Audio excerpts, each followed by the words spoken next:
myself trapped inside. I can't help but wonder how my mistakes led me here. Can I ever fix this? When I look back, you and me, and the bond between us, how did it all go wrong? If you could rescue me, would you help set me free?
to normal. You know what? I do like that it got what I think was one of the most like old TV show style moments from Luigi. Just do princesses find him attractive? They do if they have good taste.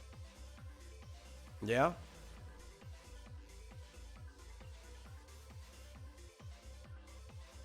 Let me also type in the Discord that we're doing this open Hangout stream.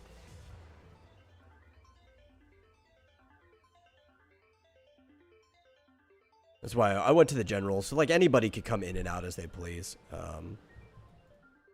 I have no idea how long I'll be doing this. That'll probably be longer than the normal length of a show, but it's just a chill stream. Which, I guess since it's not a normal Saturday show, we can talk about the Mario movie. Since you finally got to see it, and aside from the article that I wrote, I really haven't talked about it. That's true. Yeah. Like, I did enjoy it, but yeah, there are things wrong with it, obviously, and Donkey Kong was most of it for me. Yeah, for me too. Actually, you know what? He wasn't even as bad as one other role. Even though he's more important, so it did bother me. But God, what's his name? Fred Armisen as Cranky Kong. Oh yeah. And the sad part is, I've heard him do voices that would have been more appropriate for Cranky Kong too, between like Saturday Night Live and Portlandia and stuff. Like he could do that like kooky mad scientist voice or old man voice, but for some reason they just had him do his most apathetic, nasally, normal Fred Armisen voice possible. Like, we want your normal voice, but then we want you to exaggerate it as much as possible, because he doesn't even normally sound like that. Yeah, I also don't get the whole thing in the eel's stomach about like, well, at least you're not gonna die with your dad thinking you're a joke. And it's like, where does this come from? Literally, the closest thing to talking down on him Cranky did was asking him to stop showboating. Yeah. Because what was going on was poorly received. Yeah, because it's like, what was going on was actually important, so it's like, okay, quit showboating. Yeah, I don't know, it was weird. It's really, I don't, because obviously they were trying to pull like a Pinocchio type thing in there, sort of. But like, that's a through line that only an adult could even follow, right? Like, no kid, which is like the level of intelligence they're expecting most of this movie of, would follow the thought that him showboating would mean his dad thinks he's a joke. Yeah. Yeah, and we don't really see anything of that. It's like, other than the one comment about him showboating, everything else just leads him to thinking that his son is the best person there. Like, he just flat out doesn't want to help Peach, so he just says, "Fine, if you can fight my son, then I'll help you." He didn't even say win. He just figured anyone even lasting long enough to be considered a fight against DK was impossible. Yeah. I don't know. It was, the whole Kong thing felt completely unnecessary. Yeah, like, it was just honestly, added in to have a setup for a Donkey Kong spin-off movie. Probably. Plus, it just seems so bad, and I don't like like, as a one-off thing, I would consider what we saw of the Donkey Kong like kingdom interesting if it was anywhere other than the DK kingdom. Yeah. Like, it doesn't look like DK Island.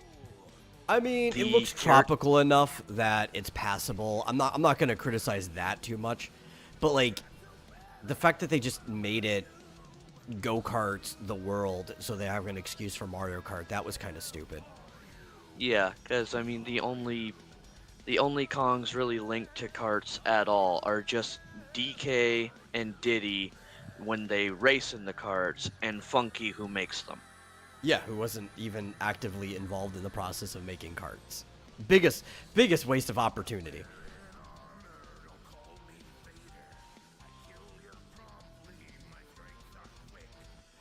I don't know.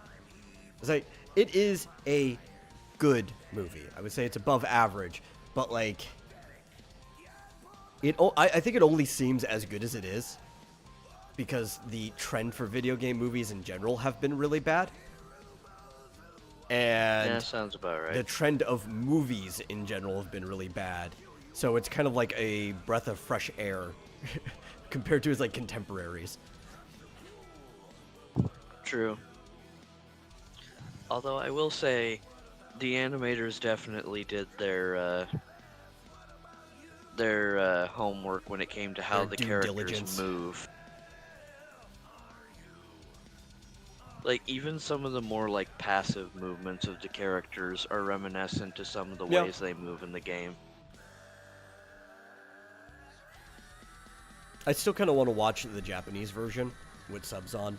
I haven't watched it yet, but I've heard that it actually, some of the dialogue fixes some things. Like, there's stuff that you just can't fix even with dialogue, but that even the story that's presented is just better in the Japanese version.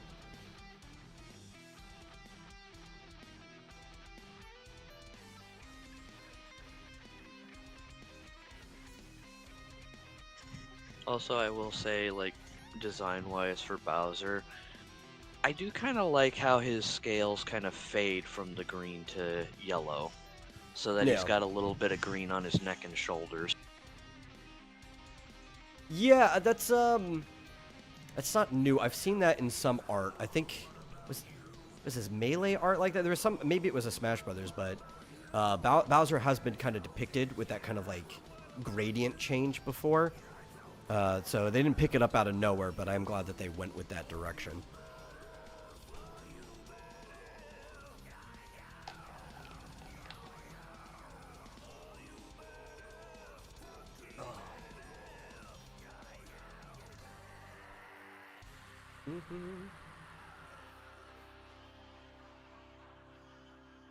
See, I was half thinking about playing a game in the background, but the only game I've been playing lately is Honkai Star Rail, which I've probably played way too much, given the fact that it's something I can do on my phone on the side or on my PC. Dude, that game is doing ridiculously well. I mean, that doesn't surprise me. I mean, as much of a like following as Genshin got because of the whole Breath of the Wild light feel to it, there are a lot more people who just like the turn-based style. Yeah, and you know what? Gaming companies don't believe that. They like, even the people online don't believe that. But I think we've talked about this before. I think the type of person who is like super chill and like the ability to be able to take literally forever to make their move or take their turn is going to be way less vocal than people who actively hate the turn-based style. Hey, Flit. Because there's a lot of very, very vocal people who hate turn-based combat, but I think they're just a vocal minority. I know you're not a super big fan of it, but you've even played some games where you're like, okay. Like you played, what was it, Dragon Quest 9 or whichever one was on the DS? Yeah, the Sentinels of the Starry Sky one. Yeah, which I know you didn't care for Final Fantasy 3, but that also was one of the oldest Final Fantasies. That game, though, you played quite a lot of. Yeah, I did enjoy that. It's kind of like how it is with first-person shooters. There are individual games that I enjoy, but the like style itself usually isn't quite my jam. Yeah. It's all about execution of things. I think you're also a little quiet. You don't have to tune up. I'll turn you up. I used to have you higher, but I think one day, I don't know if it was just like the time of day you were able to be louder or you were way closer to your mic, so I had to turn you down, but I think you'll be fine now. Yeah, Flit says nothing wrong with turn-based combat, just depends on the game. I agree.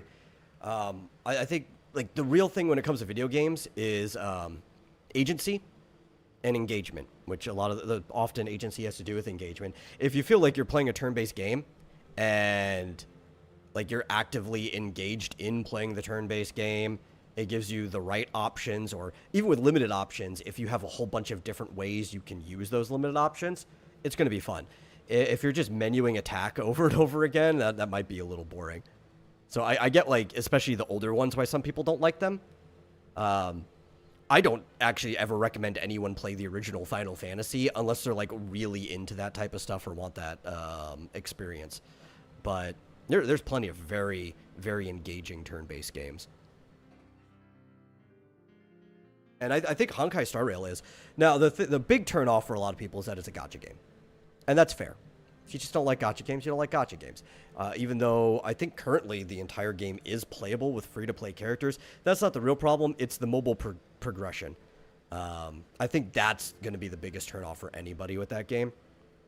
It's just like Genshin's progression, where you have to do this amount of farming so that you can ascend your character, so that you can then also use experience on them so that you can repeat the process, and it gets exponentially higher over time. It's still grinding. The drops are somewhat RNG, but also mostly guaranteed. There's always a minimum amount of the drop you're looking for when it comes to upgrade material. The RNG is just whether you get more, so it speeds things up. But like that's the part that I think more than being a gacha game will turn people off. But it is doing exceedingly well, way better than Genshin did for the same time. I think worldwide, on just the mobile version, so not counting PC, it has already passed like $230 million in profits. Yeah, from what I've heard, the biggest complaint so far was just no way to invert camera controls. You can. It's possible. Though I don't really have a problem with it because I am playing with mouse and keyboard, so the mouse is more fluid. Yeah, I guess controller people might have more of a problem with that.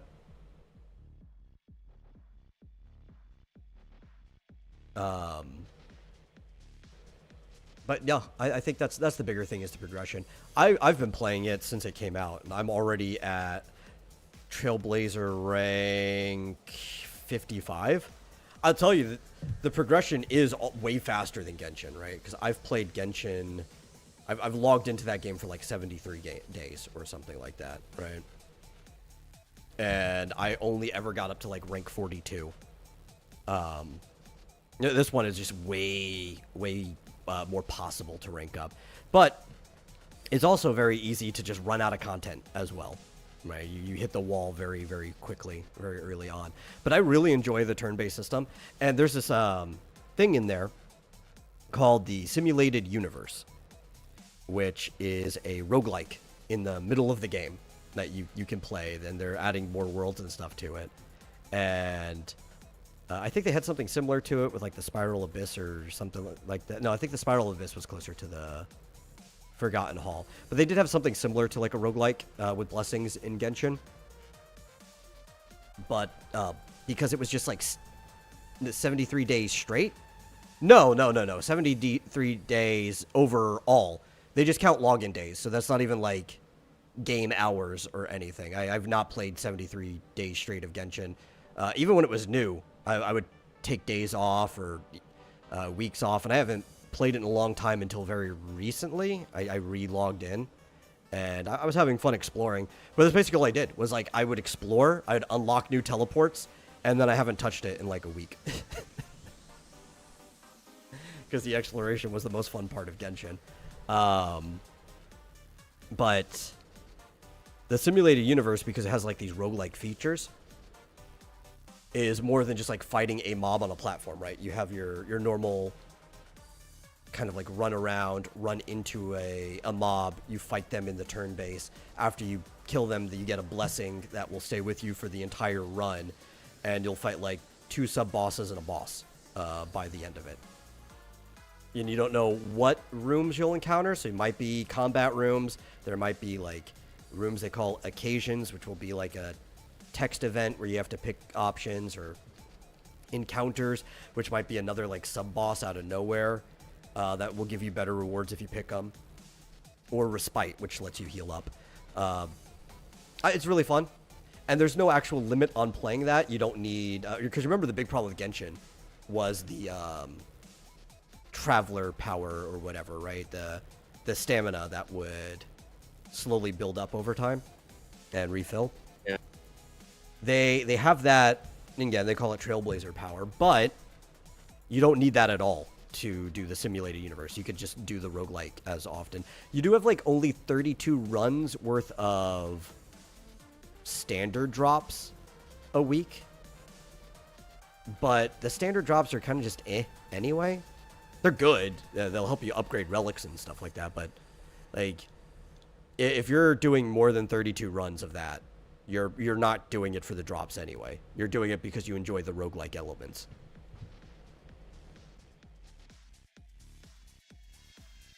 I don't know. I've been really enjoying it. I think it's a great game. I think it's actually the first time they've done an RPG, because before Genshin, they had another Honkai. It was the Honkai Impact 3rd, right? Which is where the impact from Genshin Impact comes from. And that was basically just a beat 'em up, like an action beat 'em up game.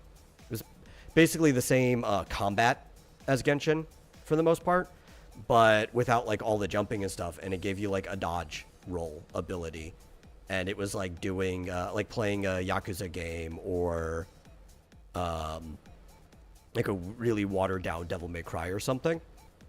So it's a very fun game, and there's a good story, but it's definitely very different. And then the Genshin had that more Breath of the Wild open world exploration thing, and Honkai is not open world at all. They're like, you guys are tired of open world stuff. You're burnt out. We're just gonna give you areas, zones that you can explore like dungeons. It feels very Shin Megami Tensei, right? Like you're in this zone. The towns are zones. The like fields and dungeons are zones. You see the enemies walking around in the overworld, and you have like an out of combat way of engaging with them, right? A lot of games do it like that.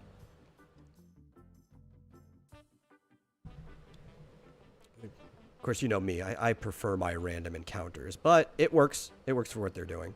Kind of like Paper Mario works for what it's doing, because Paper Mario has those other out of combat ways of engaging in combat. Like you could throw Coop's shell at somebody, or use Bombet's explosion or whatever.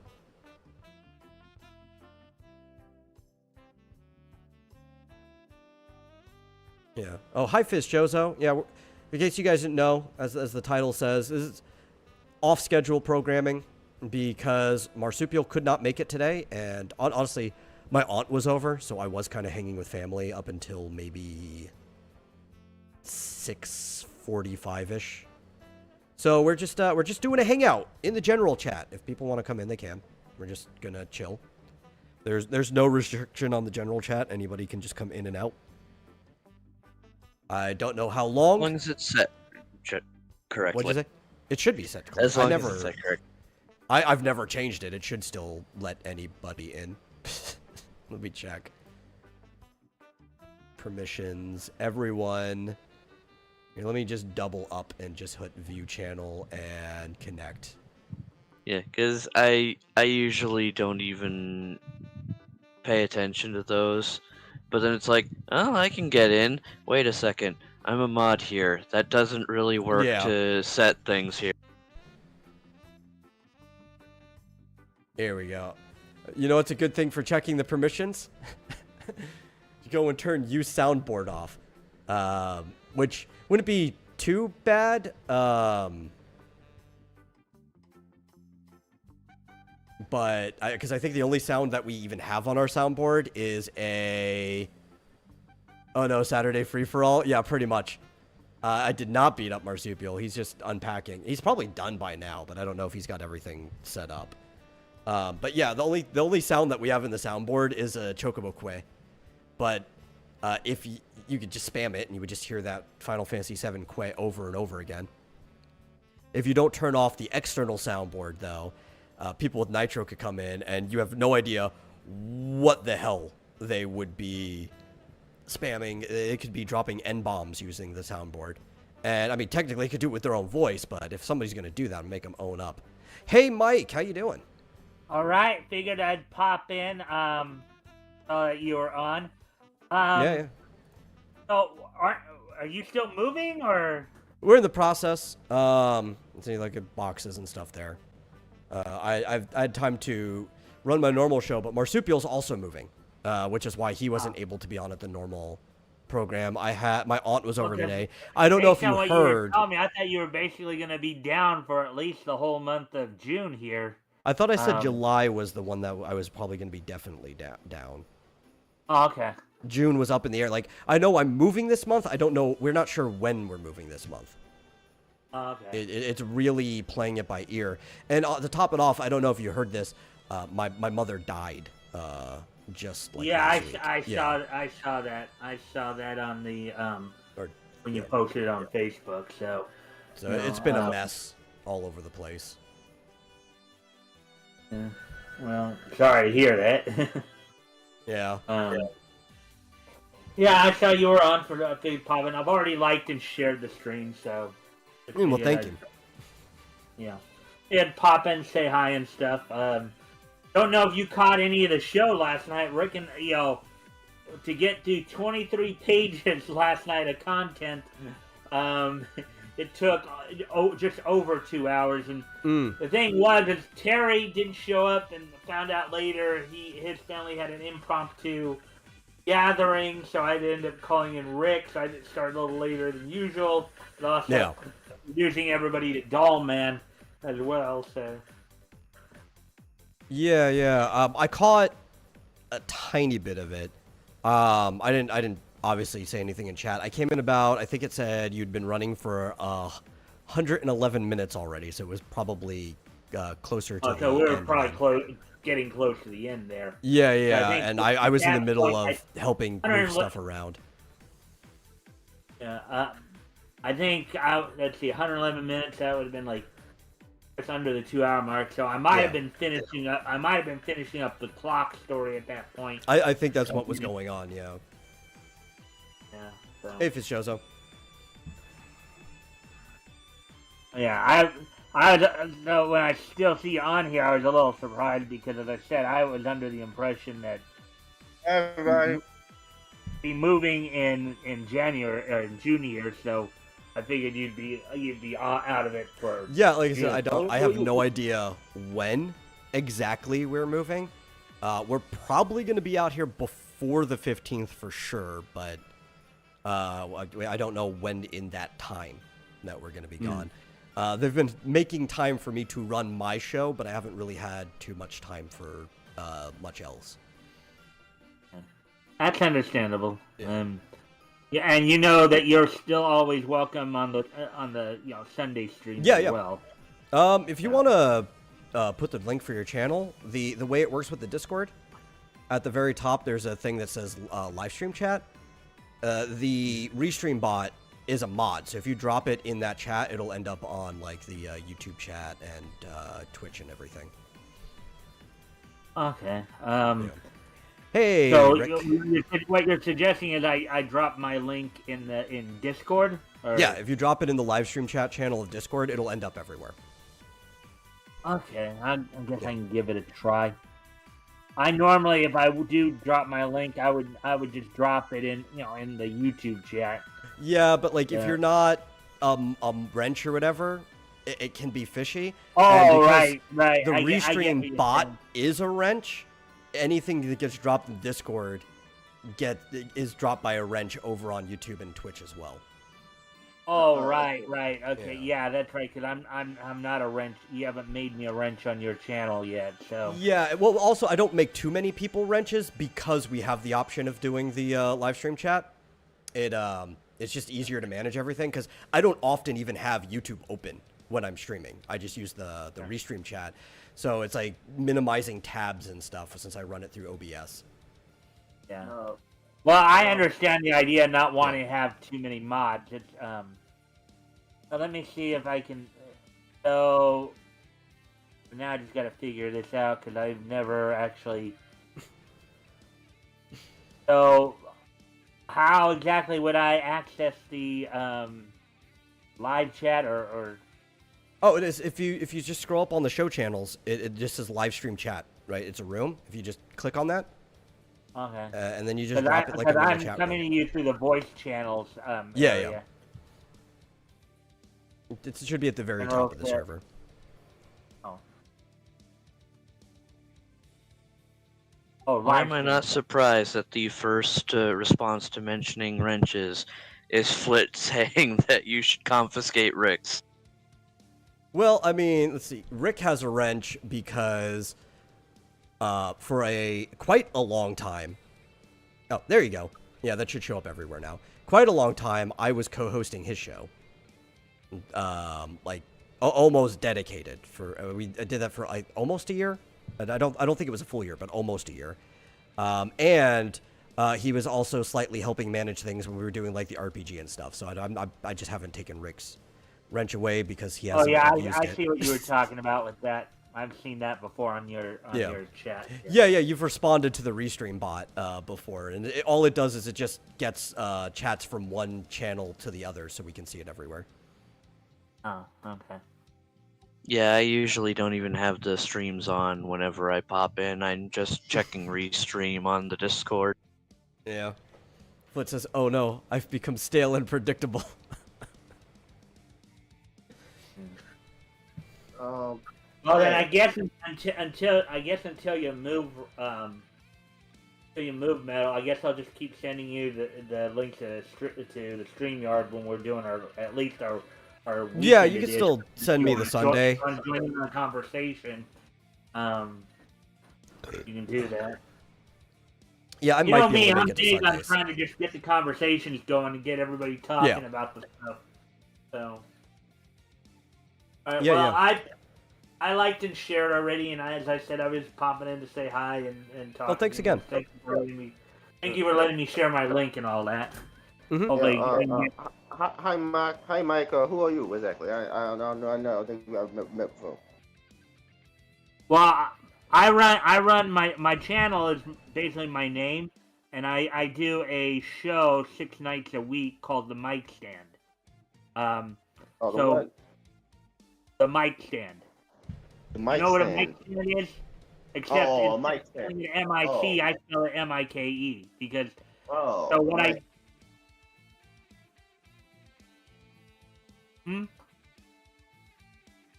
I thought you were trying to say something there. That's why I stopped talking. No. Go on. All right. Monday through Thursday, I do a niche newscast where I go over articles and like founding into comics. Let's see. Leading Fool. Basically, what I describe as niche is, of course, anime, cartoons, comics, manga, professional. Now, granted, these things are now more mainstream nowadays, but traditionally they were always considered niche. You know, kind of not part of the mainstream, even though they're now more mainstream. But I just put them all together as under the niche It's because umbrella. a bunch of normies started invading our hobbies and ruining them. Yeah, with their SJW stuff, right there, Metal? Yeah, it depends on it. I have no problem with I mean, granted, they were ruining it even before that, but Yeah, that's the thing. Like, the SJW stuff was an added problem, but people were already ruining it because they were watering things down. That's more of a problem than anything. Yeah, but anyway, so Monday to Thursday I do kind of a niche newscast, and then I of course have the wrestling wrap up as part of that, and then every night I do This Day in Niche History, which is kind of a This Day in History segment, just focusing more on niche, obviously.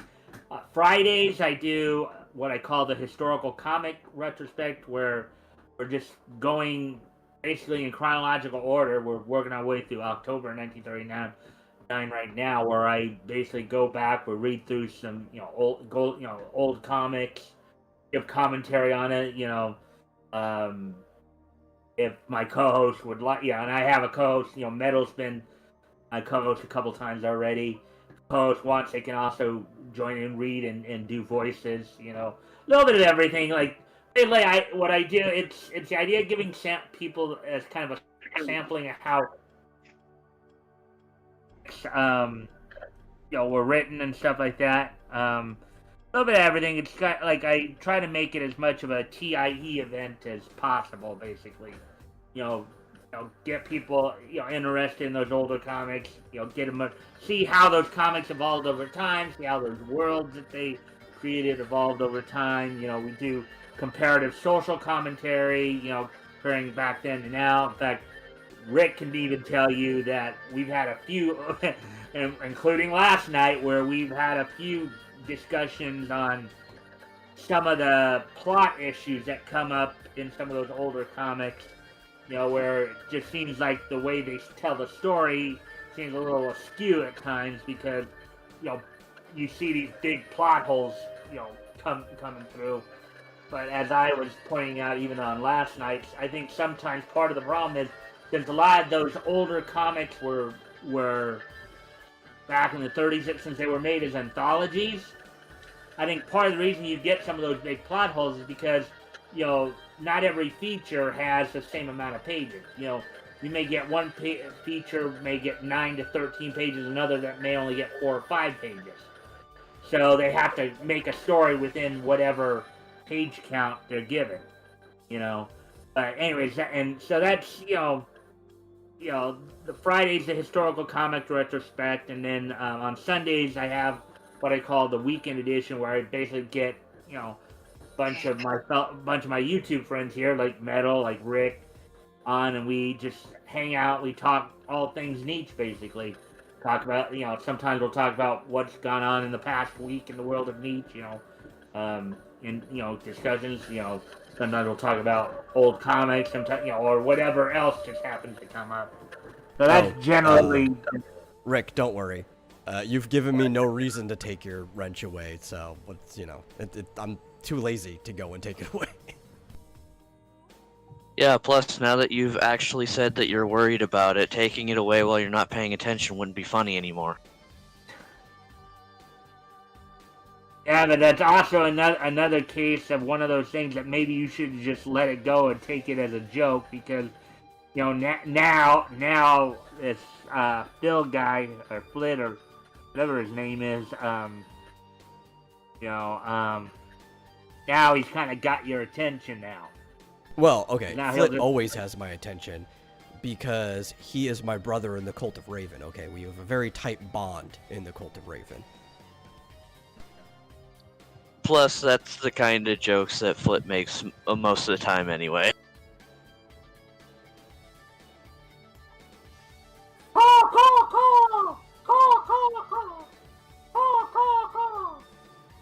What about me? What about Raven? Yeah, I'll have to give a very enthusiastic Hail Raven, which might even summon Joshua Hughes. You never know. A lot of times he's lurking in the chat anyway. Of course. I'm guessing, though, when you're saying that you're part of a Cult of Raven, it doesn't really have anything to do with the professional wrestler Raven, No. whose real name is Scott Levy. I take that's not what the Cult of Raven's about, right? No. It's about the comic character Raven from the Teen Titans. Oh, okay. Oh, dang. Which is some deep Comicsgate lore, because the Church of Starfire was a thing under Pope Fire for a while, and the Cult of Raven was basically made in opposition to the Church of Starfire. Kind of reminds me of another couple of fan groups in the realm of anime, the Risen Bull Rangers, and I can't remember the other name of it, but like the Risen Bull Rangers were a fan group It's Vic's devoted people, to Vic and Mignogna, because of his Edward Elric, and then there was Roy Mustang and his fan group, kind of similar scenario there you're talking about. Yeah, there. with Travis Willingham. Yeah. So. But says also, Rick assumes Metal actually cares about my opinion. Yeah. So. Yeah, Well, Flit's anyways, also been on this channel a lot of times too. Only like a couple times on one time on the main program, one time on our New Year's hangout. But he was on this channel a lot when we were running the tabletop RPG. He was one of the regular players. Yeah. Well, anyways, as I said, I was just popping in to say hi and stuff, and I did like and share already. And guys, don't forget, if you can help, of course, Metal out here by liking and sharing the stream. See if we can get some more friendly people on to watch his stream. That would be, I'm sure that he would really appreciate that. Won't you, of course Metal? I would. Yes. Yes, I would. All right. Anyways, I'm gonna head out because I'm getting a little bit hungry here, and I want to go grab some dinner here. So I'll be heading out here. Okay. All right. Thanks for having me. Yeah, you too. All right. Thanks for having me. Hi, Mike. Yeah. So, Fizz, how you doing? I'm doing all right. I just mastered. I think I just mastered teleportation in City of Heroes. Oh, fun. That's film role. That's my character film role. I have not played that game since shortly after City of Villains came out. That's the time that I played, and I only played it for a bit. I did really enjoy it, but not enough that I want to actually set it up to play on the private server. Now, by the way, I've been hooked on ranking of the Kings. By the way, I'm about halfway through the show. It's really, really good. I'm sad I slept on this last year when it came out.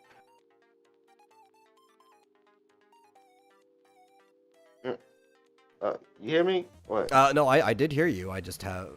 I think you brought it up before. I have no idea what this show is about. No. I didn't watch it before when I brought it up before, but now I'm watching it, and it's really, really good. This actually makes me care about medieval politics, which is strange. Because with show like Game of Thrones, I don't really care. This is ultimately just people fighting over power. That's all politics is people fighting over power. I know. That's exactly. That's why I don't care about politics. Hey, Rick. Hey, Rick. But was finished what I was saying. But Ranking the Kings actually made me care because the main character doesn't really care about power at all. He only cares about people, whether or not other people respect him because he's been treated like crap for most of his life because he's deaf. Well, you do know in Game of Thrones, not everybody who was fighting for power actually cared about the power. No. The only character when I read the bio that I actually cared about was Jon Snow, because he's actually fighting for something that actually matters. See, Flit says, okay, everybody says Ranking of Kings is good. It looks silly to me. What's so good about it? Oh, the story. The art, don't be fooled by the art style. The art style is kind of weird. It looks like a 70s anime. But yeah, but saying the story is good isn't actually a compliment. What about the story is good? Okay. There's lots of twists and turns. And the main character, Prince Bozzi, is the deaf prince, who after his dad dies for reasons that I'll spoil heavy. His younger brother inherits the throne. Then Prince Bozzi goes on a quest because he's born with not only deaf but also has supernatural weakness, like the opposite of super strength. So he's very, very weak and small, even though both his parents are giants. So he's frail. He is frail. That is the term that you would normally call somebody like that. No, it's literally in story supernatural because his dad made a deal before he was born. So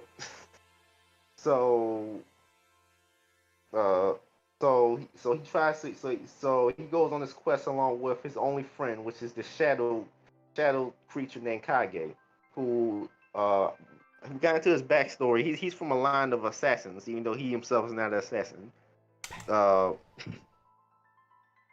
And he lived most of his life as a thief. But I love the main character, both main characters of this show. I love both. I'm loving it so far. I'm not finished with it yet though. I'm like halfway through the show. Okay. Here, let me ask you a better question. Let me reframe it. Talk about what makes a story good, because twists and turns don't make a story good, because twists and turns aren't inherently good. What about the twists and turns are effective in regard to the character's main motivation? Wait. I'm gotta come back. Somebody calling me. Wait. Okay. We'll get back to that. People don't know, after, I think it was 2 episodes ago or whatever, the last time Fizz was on, we had a little discussion afterwards where I was helping explain to him how to actually pitch a story and what people actually like about stories, and the character's motivation and also the moral dilemma of a story is kind of the important part, and everything else is dressing. So, Fizz, let me restate the question. What about the twists and turns are effective in comparison or relation to the character's motivation? Basically, this is the underdog story starring a prince, which is quite the accomplishment. Is it though? As the main character has to prove himself that he can be a strong king, just like his father previously was. Even though he, unbeknownst to him, it's his father who screwed him over in the first place.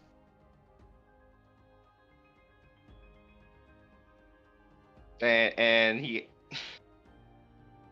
now with the show season building up to it, he has to fight his own dad. But who's to come back from the dead? Not explaining details. I think I'd rather just read Elric Saga again. Well, I never read Elric Saga, so I don't know what that is. Elric of Melna Bonet. His whole thing isn't that about Full Metal Alchemist. No, that's Elric. That's Edward Elric, but he is named after Elric of Melna Bonet. Yeah.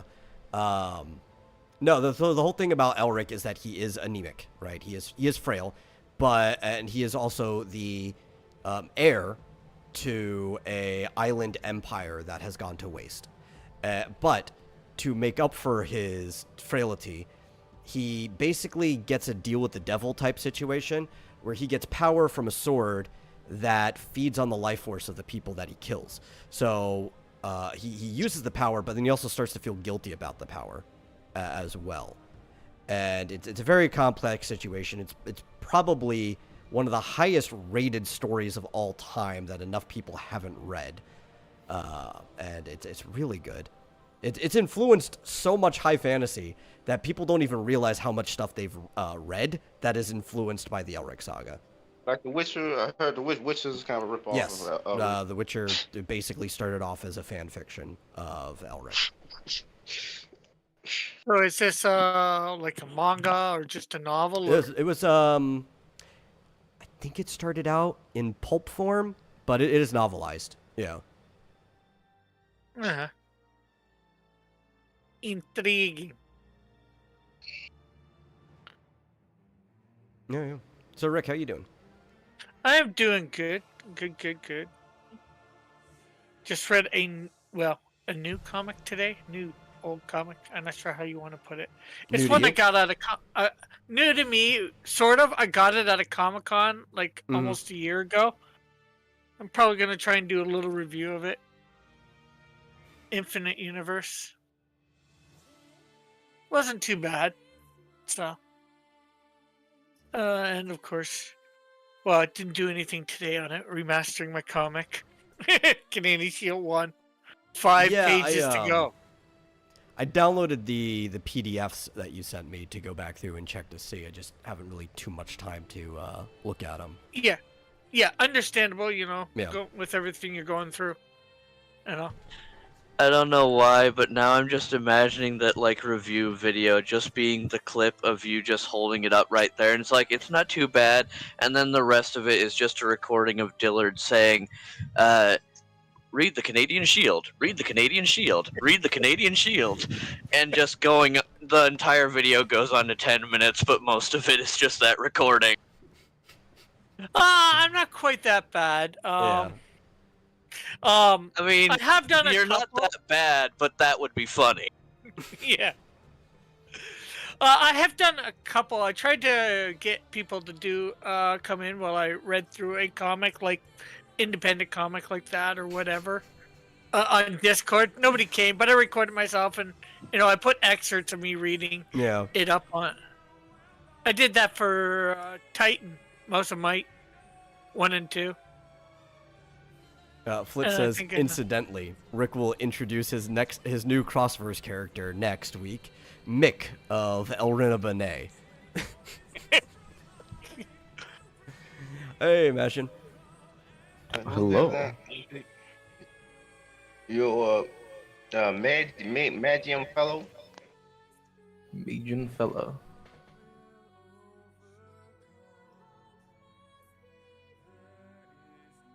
Yeah. But that sounds fun. We need more random reviews out there, because I've never even heard of this thing that you picked up. It might be good.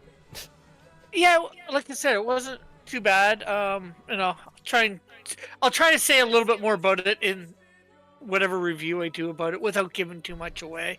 Probably you haven't heard too much about it because it's by a couple Canadian, at least one Canadian. There's a little bit about the authors in the back here. I'm not sure how you won't be able to read it, but No.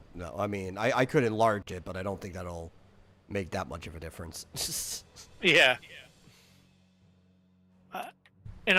I read a little bit of it. At least one of them is Canadian. Like I said, I got it at a Comic-Con type event in Toronto last year called Fan Expo. Yeah. Well, it explains why I haven't heard of it, because I don't get too many things out of Imagination Land. Imagination Land is Australia, not Canada. I watch South Park. You have to go through the land of imagination to get to Canada, okay?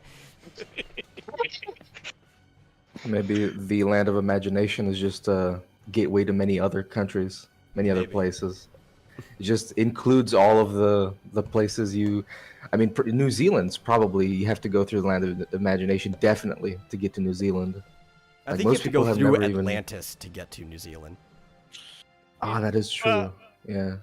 Well, you have to Probably. go to for the States. It's every place that isn't the States that you have to go through Imagination Land to get there. No, to get to Mexico, you have to go through Texas. This is known lore. Everybody knows about it.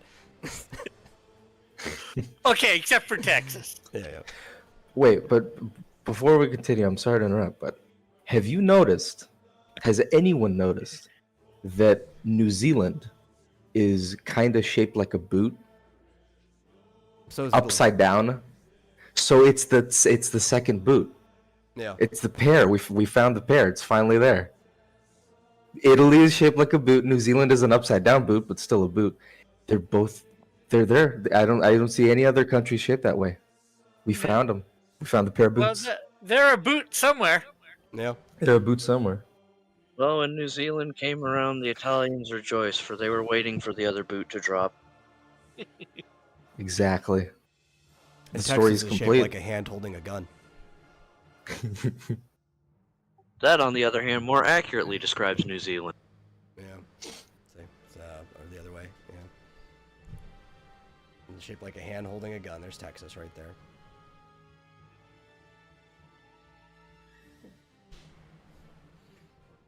Actually, that doesn't sound. Does that sound like New Zealand? Do they have? I didn't think they were allowed to use guns there.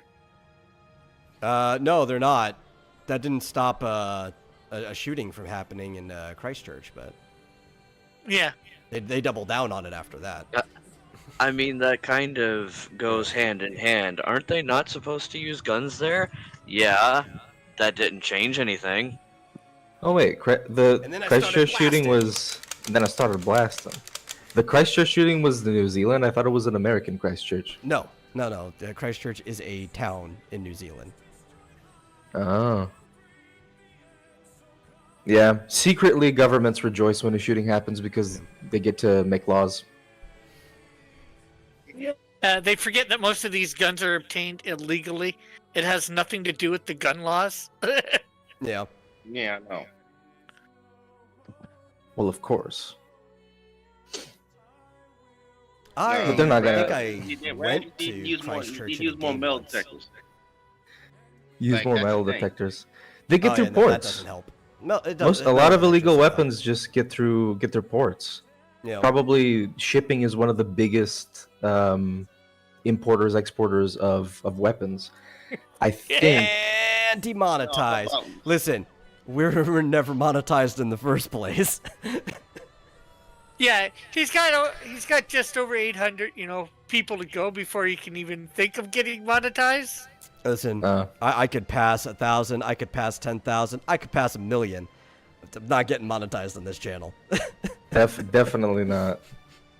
That was never an option. It was never on the table. It's too dangerous to have opinions. Yeah. Maybe on my main channel, because that's mostly just like vlogging and stuff whenever I do upload it. But this channel is never on the table.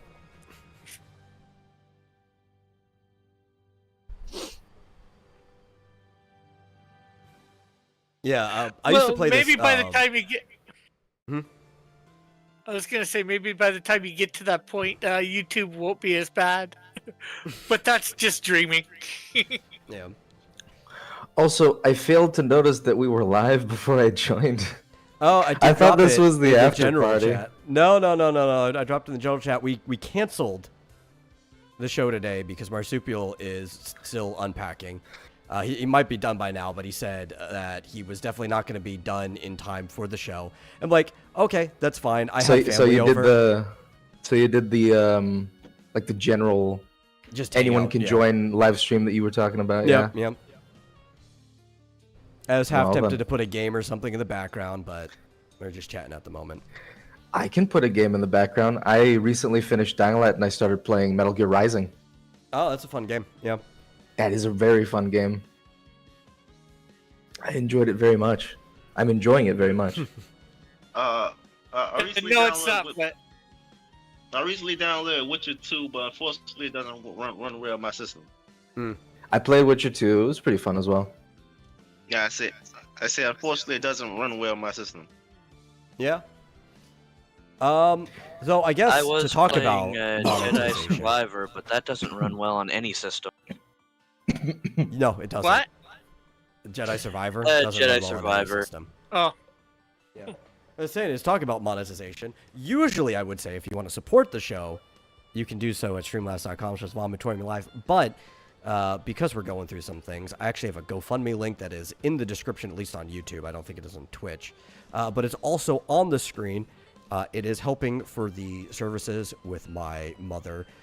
We actually already passed $1,000 of people helping, so it's not that dire. But I don't know if you want to lend a hand, it's still open. 10, 20 bucks, whatever people want. Rick, you don't have to worry about that. You already gave me things directly, which is still being helpful. I'm using that on like food and stuff during this time, gas. But for people who haven't donated to like my PayPal or whatever, this is a more concise place. I don't think you can donate anonymously. You can donate privately, which won't show up on the GoFundMe. It'll say anonymous donor, but I would see it. So if you don't want me to know your name, then don't donate. yeah, but even if it's just you knowing their name, it's not a big thing. Even if somebody, well, I would say even if they saw your name, it's just their name. Oh, Rick, I know some people have even naive summer child. Nah, give us money, give us money and dox yourself. It's a 2-for-1 special. Yeah, well, a name I guess is sort of doxing, but It is. That's okay. Flit, our permanently anonymous friend, did the best thing he can do and posted the link in the chat for us. Thank you, Flit. Meanwhile, I didn't have to give a shit because Metal and pretty much anybody who pays attention to that already knows my name. Yeah. yeah, well, and everybody knows my name too, so I've made no qualms about my name. But even for something like that, if I was making qualm about my name, I don't think I'd care because it's not like it's going to be public and everybody's going to know who a Rick Piper is. How many Yeah, Rick well, actually, I Pipers- think it being on a GoFundMe is way less of a concern than some people with me specifically knowing their name. Yeah.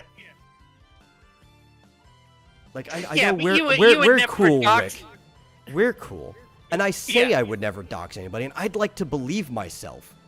But Right. also, I'm not a very trustworthy individual, so I wouldn't doubt somebody else for not wanting to trust me.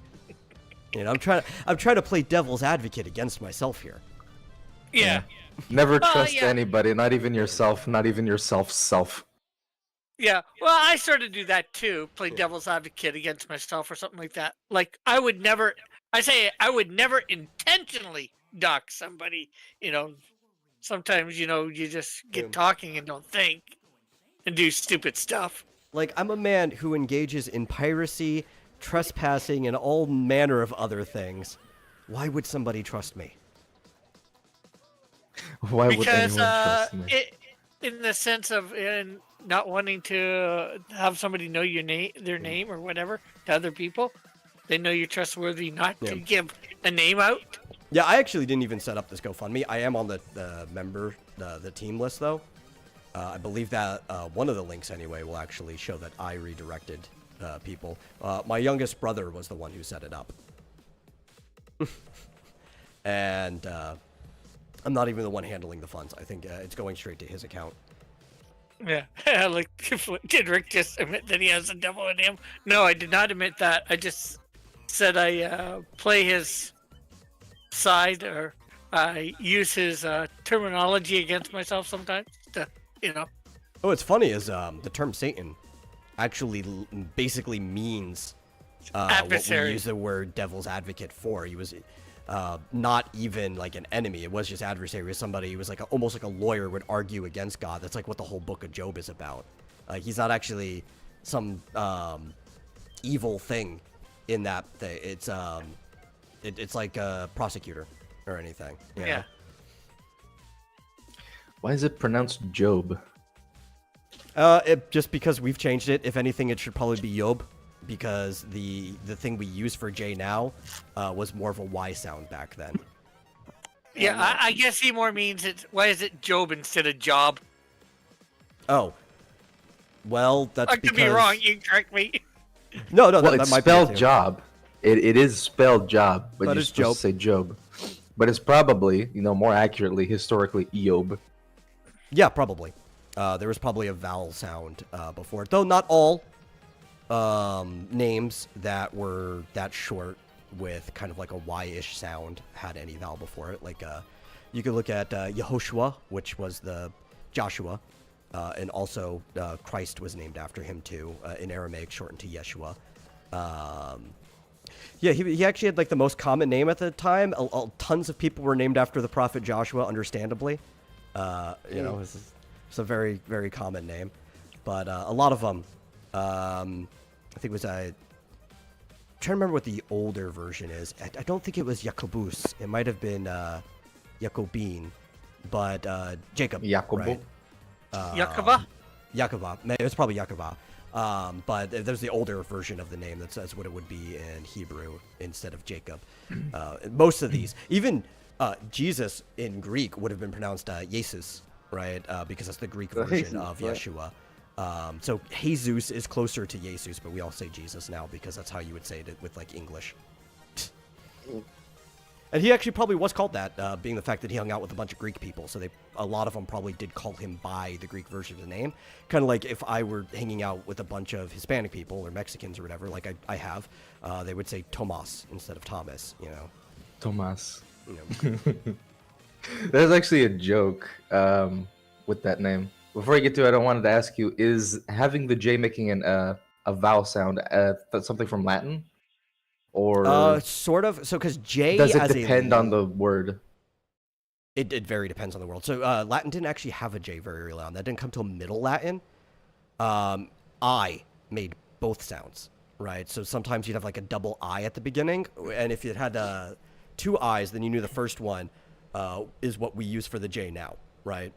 So like in Latin, Yehovah would be pronounced, or Yahuwah, the V is also a new sound in these translations, would be spelt with an I at the beginning because they didn't have a J until way later on.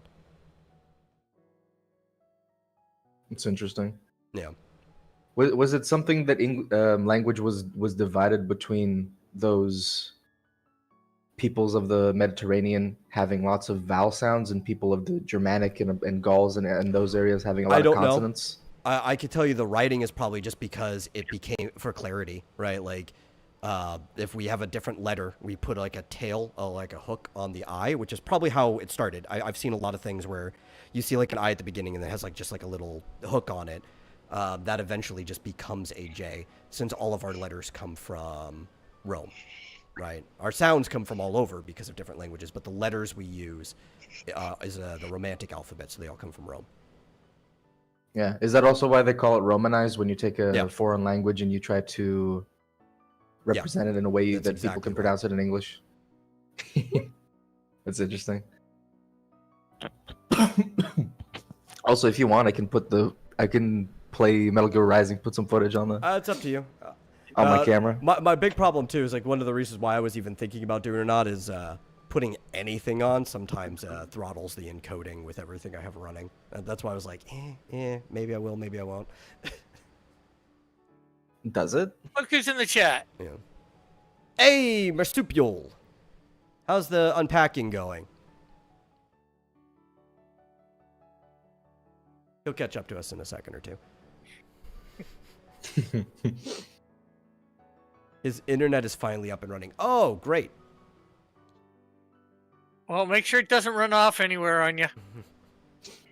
Keep it on a tight leash. Stay close to your internet. Yeah, the reason why I don't think the game Witcher 2 is running well because I don't think I have a graphics card. Yeah, that'll do it. Yeah. What do you do? You have a desktop or a laptop? Laptop. Okay, so at most, I have a separate graphics unit in mind because my laptop's built for gaming. But most laptops just have a chip on the motherboard for video. It's not even like a full like integrated GPU. graphics. Yeah, it's a integrated video processor, not even like a full graphics processing unit. It's not even a GPU. Yeah. It's like an offshoot of a CPU, and it can only run basic graphics. You could get away with playing a lot of old school RTSs. You could probably play StarCraft, the original one, or Brood War. You could probably play. What are you laughing at? Oh, Marsupial. It says, not well. I'm just lying Marsupial. here on the floor, moaning in agony. I don't have the back for this work. I would have helped you, Marsupial, but you're a little bit far away for me. You could also play, what's that? Stronghold Crusader and the Stronghold games as well. Those are games that are literally just pixels. You could play that easily on a laptop. Anything with 3D graphics, your laptop is probably going to struggle to run. I'll be right especially back. the super detailed modern game graphics. If you want to try and make it work, launch Witcher 2 and just put the graphics, like put the resolution as low as you can. Yeah, because for example, Mass Effect runs perfectly. Same thing with Batman Arkham Asylum. Those run, those are not super high quality graphics. But something like Witcher 2 on the other hand was super ultra detailed. No.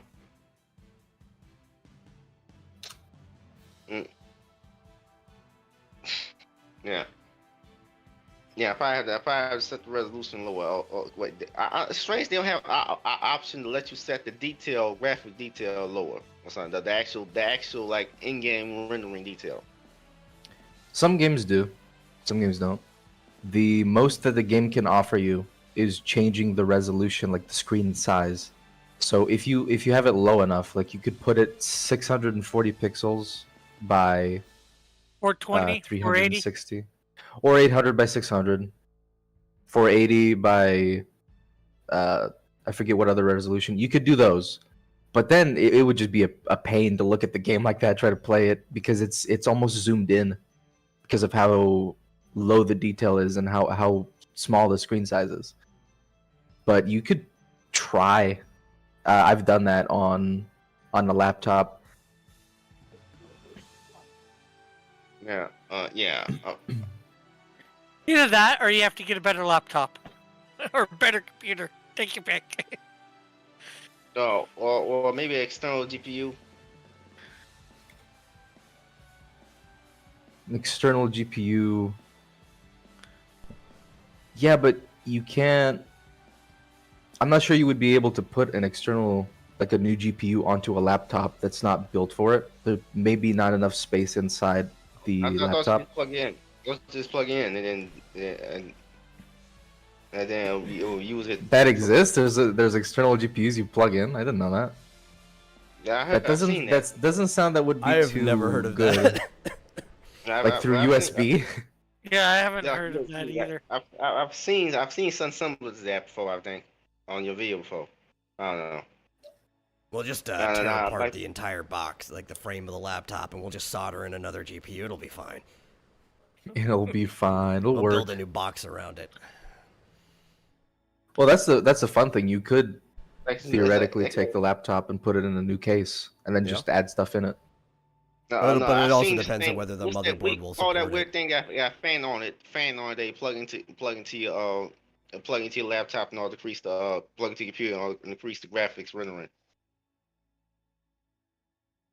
See, you call Foot it that? says, host is gone. Let the TOS breaking conversations begin. You know I don't give a shit about the TOS. We can have those conversations now. In terms of service. What's that Listen, called? I Like would said, find being banned from Twitch to be an honor. I hope you know that. It'd Be quite. It's like a rite of passage, you know. Yeah. It's like you're Yeah, only we're too worthy if you've small. been banned. You're only worthy if you've been banned from somewhere. Yeah. I must admit, I didn't realize he meant terms of service. I was thinking the original series. I'm like, Oh, why? yeah.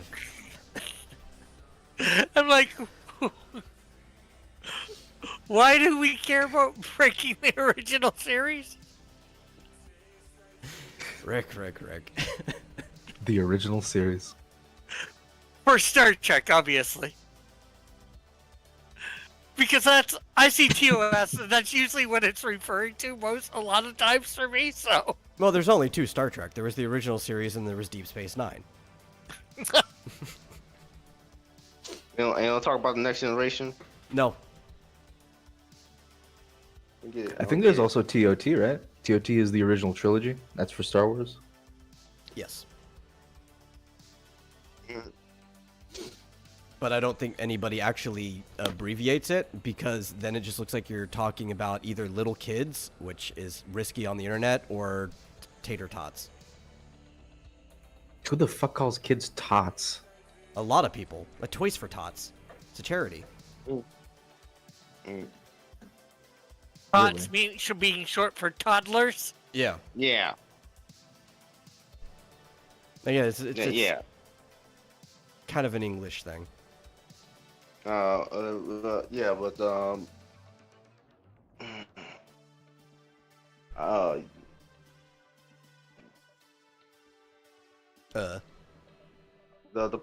have I have like I say, I'm trying to look for good games that I actually run on this computer. Minesweeper. What's that? Minesweeper. It's a great Minesweeper game. It'll run probably on gonna run. any computer. Solitaire. Mine. What game say again? Mines. Minesweeper. Do you Minesweeper. not know Minesweeper? This man No, has I never know heard of Mine- Minesweeper. Oh, Minesweeper. Oh, I didn't hear you say Minesweeper. Everybody knows Minesweeper. Well, also Solitaire. Solitaire, What do you mean? probably. Snake. Yeah, Snake. those are simple PC games. There's some simple PC games that everybody. Listen, I have a Windows 10. I should be able to play better stuff than that, than just than the XP. Oh, Not you even- think? You would I think mean- that. You would think there are better Okay. games than that, because, I mean, those are kind of top of the line, man. Okay, I got one for you that's probably slightly better than that. Pac-Man. Yeah, Pac-Man might be fun. Maybe Minecraft, but There are ways to make Minecraft run without a graphics card. It is pretty CPU dependent, so as long as your processor's pretty good, you could probably run Minecraft pretty decently. Oh, there's a better Yeah, way. see, Instead of spending money on a graphics card or anything, you just buy a Nintendo Switch and play Minecraft on that. Minecraft is probably it's easy enough probably to render. It's just the fact that the world is so big. Okay. Yeah, but my computer renders Morrowind perfectly. So. I would guarantee a Nintendo Switch could probably play better games than your computer could, if you don't have a dedicated graphics card. Like I said, my computer renders A Mass Ninten- Effect 1 perfectly. A Nintendo DS might run better games. Awesome. Laptops are not very. What you mean? My laptop runs Mass Effect 1 perfectly. Then It should be fine. All right. Do you want actual suggestions for games that you could run on your laptop? Maybe the original Dead Space, the port, possibly Witcher 1 definitely should run on your laptop. I don't get how you can run Mass Effect 1 fine, but you can't run Witcher 2. Witcher 2 has a lot of visual effects. Maybe. It has 'Cause I know motion that's blur. closer to Mass Effect 2 in time, but like power-wise, it's not that much different than the original Mass Effect. no, the graphics. That's the thing. That's the thing. Like it's almost a stop motion seemingly with Witcher 2 because of how detailed the graphics are. Then dial down the graphics. I'm sure there's something under video that'll allow you to do that.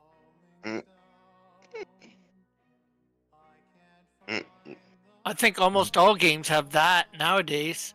Listen, my laptop's strong enough to play most games, even like that come out on medium settings at the very least. And just out of habit, because I don't give that much of a shit about graphics, I turn everything down all the way on any game I play anyway. Get maximum frames. I don't care about graphics either. I don't know why the game comes to obsessed with graphics.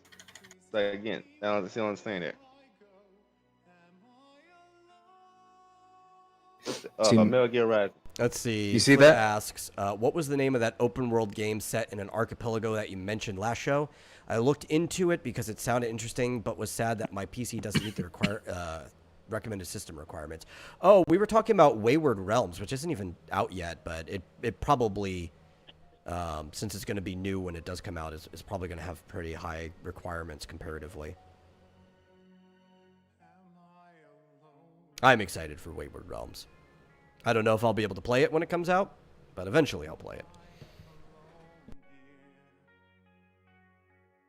Yeah, when it's a lot cheaper, right? I don't know if that's going to be the problem. I'll have to actually see what the system requirements are. Yeah. Meanwhile, Well, I mean, Ratchet and Clank- if you have to wait because of system requirements, It's you- still going to be an expense thing, but it's not whether the game gets cheaper. It's going to be like being able to afford another rig. Yeah. Well, I'm just like, Yeah. even when you get it, since it's going to take some time to get that money, it'll end Yeah. up cheaper. Hopefully. Hopefully. I don't even care. Right. Honestly, if a game's good, especially from creators like that, I'm actually fine with paying full price for a good game, right? A lot of stuff that I get cheaper is stuff where it's like, I'm kind of interested, but I'm not interested enough to pay full price for it. Yeah. I almost never pay full price for a game. Same here. It just And I just reminds wait me- I wait for something to come up cheaper on some sort of discount on Steam. Yeah. What are you saying, Buck? The last game I paid full price on was Doom Eternal. Very fun game. I was just gonna say that it reminded me that Ratchet and Clank Rift Apart is coming out on is going to be coming to PC. So all my response to that was, well, there goes the one and only reason I was thinking of getting a PS5. Yeah. I don't know why they release. I don't know why they release all their games on their competition's platform for some reason. Because Did you hear the rumor that Sony might be making a Sony exclusive PC store instead of like partnering with Epic and stuff like that? no, I didn't know that. I think it's because this generation, while still doing better for PlayStation than it is for Xbox, I think globally PlayStation is like double Xbox's sales. It's not doing very well for either of them. And Xbox doesn't care that PlayStation's doing better because it still gets a lot of sales on PC. I mean, Game Pass kind of makes up for it because you can get Game Pass on PC. Yeah, I was thinking of getting that. How much is that again? It's not that expensive. Let me look what the monthly price is for Game Pass. Because I remember you guys or somebody telling me about it before. It sounded pretty good. Let's see. PC Game Pass is, whenever it decides to load, $9.99 a month American. So it may not be worth having all the time. But the thing is, when you can't afford it, you get to play any game that's on Game Pass while you still have it. So it's like... Yeah.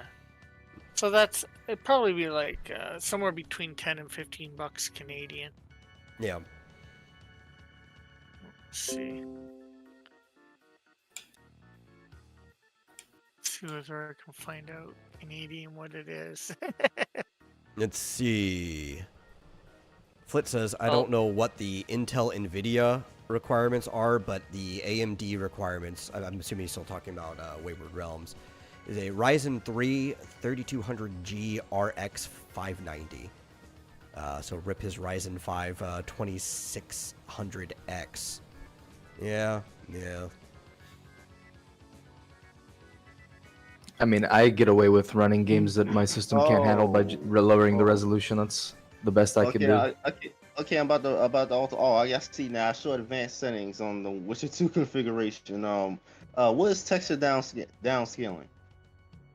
Oh, so what texture downscaling basically means is it is a more compressed or less detailed texture file. So that just gets mapped onto everything else. Oh, okay. I mean, the first thing you should do is lower the resolution. Yeah. Then lower all the textures, get rid of bloom, get rid of motion blur, get rid of all post. Actually, the thing that might help the most is you should check. Sometimes this will do the trick for people if it's a frame issue. You should check to see if VSync is on or off. VSync, yeah. Right? And whichever one it's set to, flip it. And then see how it runs. Because sometimes some games run better with it on, some games run better with it off. And it's just like sometimes that one option makes all the difference for games. Okay, I turned it on. It was off. Usually the better bet is that things run better when it's off. But games are finicky. You never know. Like Minecraft apparently runs better with VSync on most devices. And like, how are you ever supposed to guess that? Metal Gear Rising has VSync on and you can't turn it off as far as I know.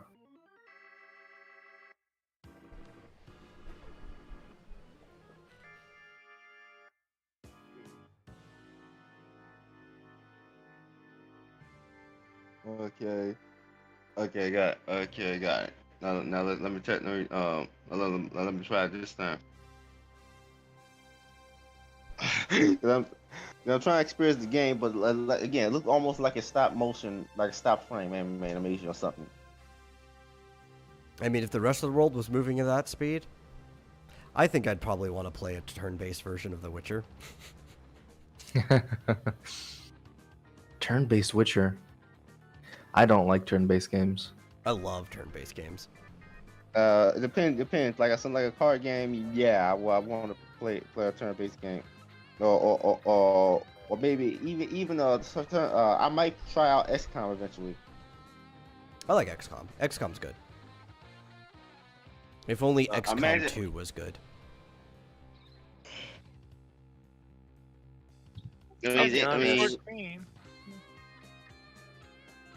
Sorry.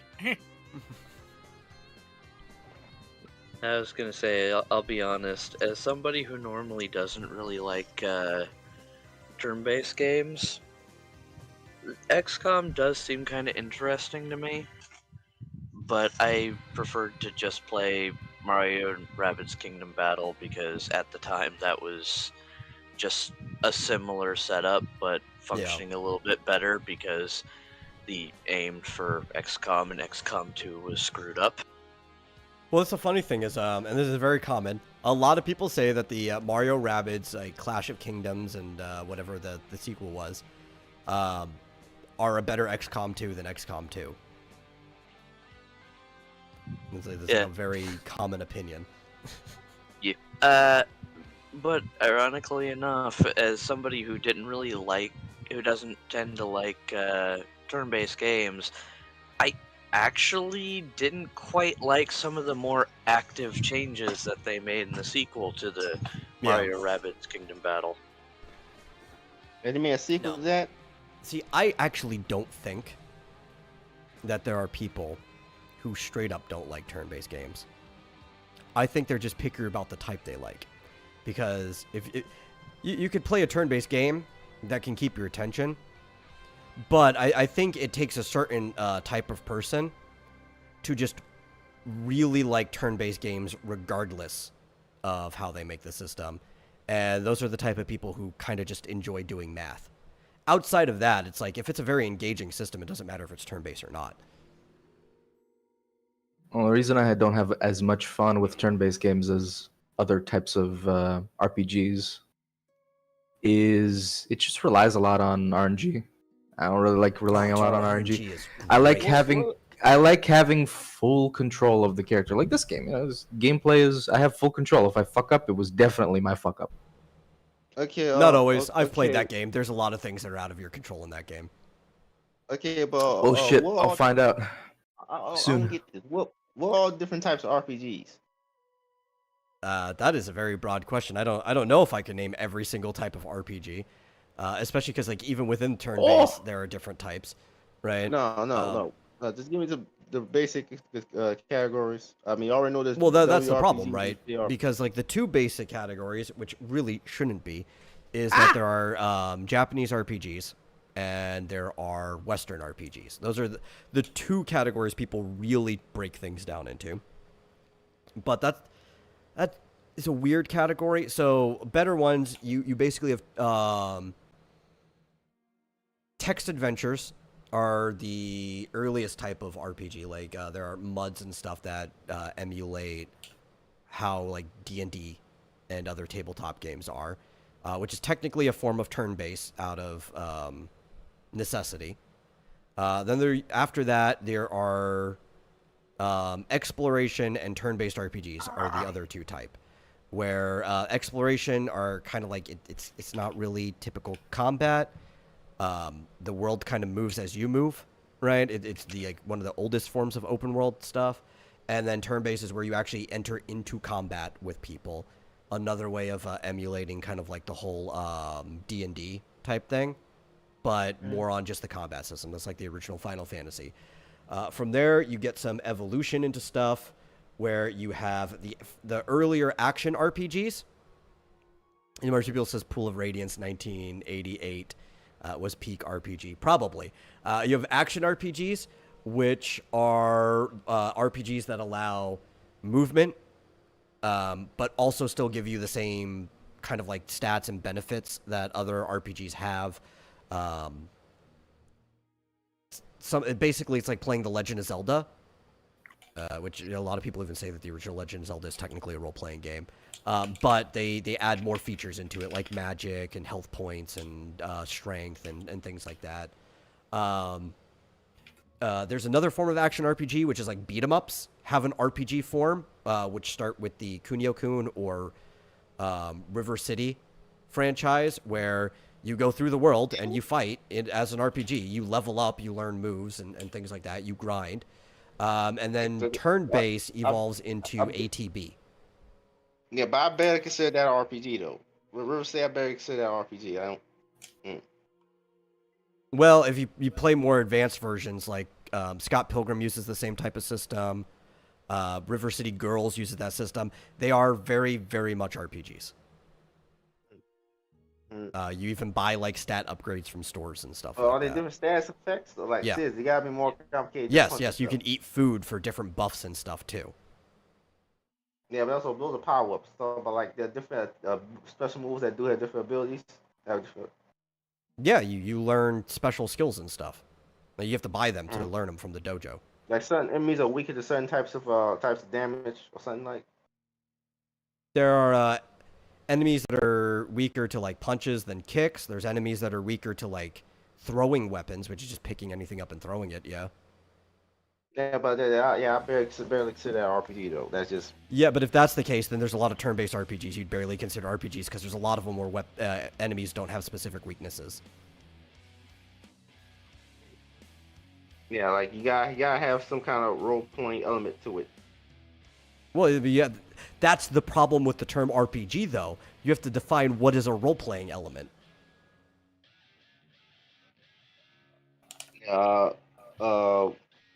Then we get because if you want to talk about like if status effects or elemental things like weaknesses are what defines an RPG, a lot of the Legend of Zelda games would be RPGs. No, role-playing games you have to have different classes, different abilities though. Like, but why? Because there's a lot that don't. Well, because that's what a role is, playing a role, playing a class. Well, playing a role almost has nothing to do with a class, though that can help define the role. Playing a role is like acting, it's playing a character, which is why most games that are supposed to be RPGs barely fit the qualifying part of role-playing. A lot of the earlier ones did in the text adventures because you actually had to type and answer things. You get closer to role-playing now with like a lot of these machine learning games because you can actually interact in almost any game. If you want something that actually feels like playing a role, you go to Dungeon AI, and the machine will interact back with you depending on what you put into it. Okay. Well, the reason what I'm looking for is a game that is a role playing game made that by computer can graphically handle.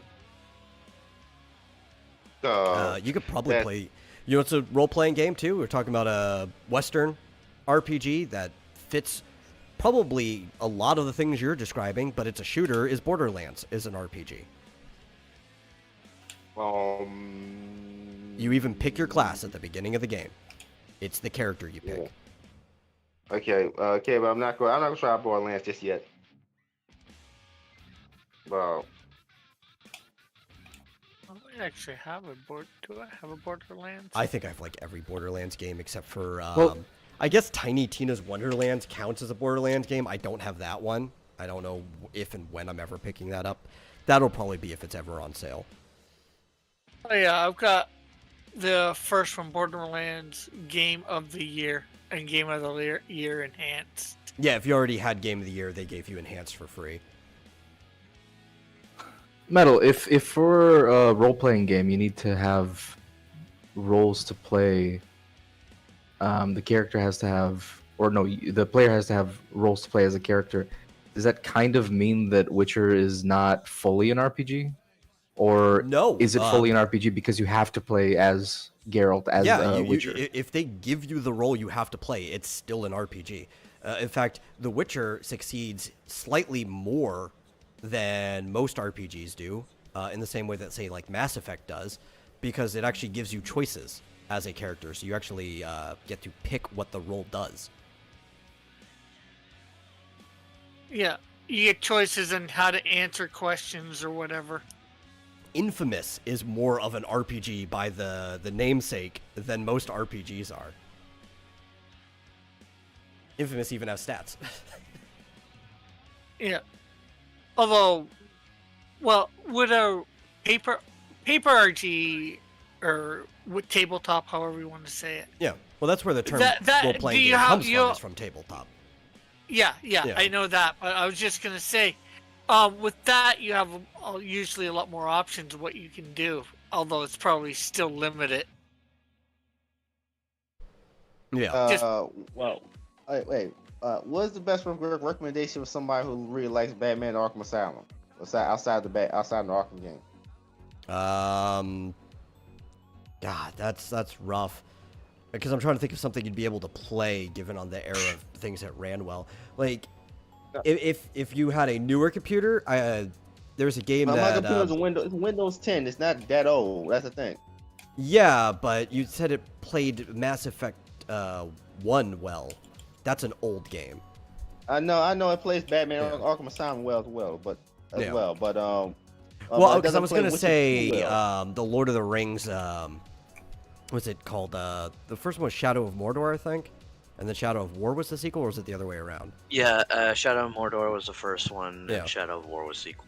Yeah, but I think that might be a little too tough for your computer based on what you were saying. No. But that's basically just an Arkham game set in Middle Earth. Okay, and any other recommendations? I don't know. Assassin's Creed is one of the few other things in that genre of stuff. Technically, the new Assassin's Spider-Man Creed game 3 or is, but 4. yeah. The new Spider-Man game is going to be like that, but that's probably going to be too intense for your computer. No, that has more simplified art styles. When we get into a highly detailed, fancy art work like The Witcher, then it starts running forward. Like it's not the actual contents, the graphics. The really. graphic requirements for that Spider-Man game are way higher than Witcher 2. Much, much higher, Yeah. especially with the updates that it has been going through. Like, art style actually doesn't matter that much. It matters on how they're pumping it through the engine. Now, if you have a simplified art style, a lot of times you can keep your requirements lower, but at the end of the day, it matters, like, what are the actual requirements, and Spider-Man has higher graphical requirements than even The Witcher 3.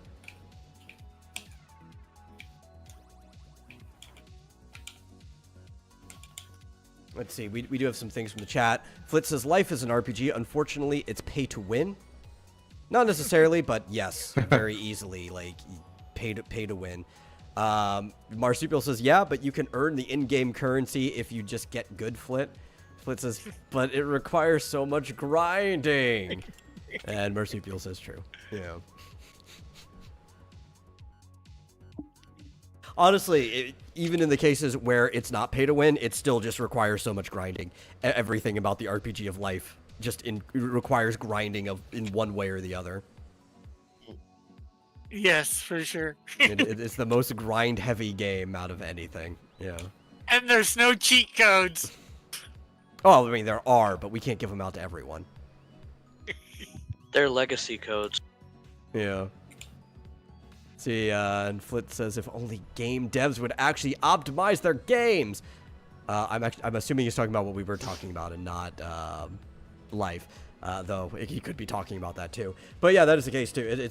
It's how the engine renders everything. A lot of it also has to do with how big the texture files are. That's a big thing about it.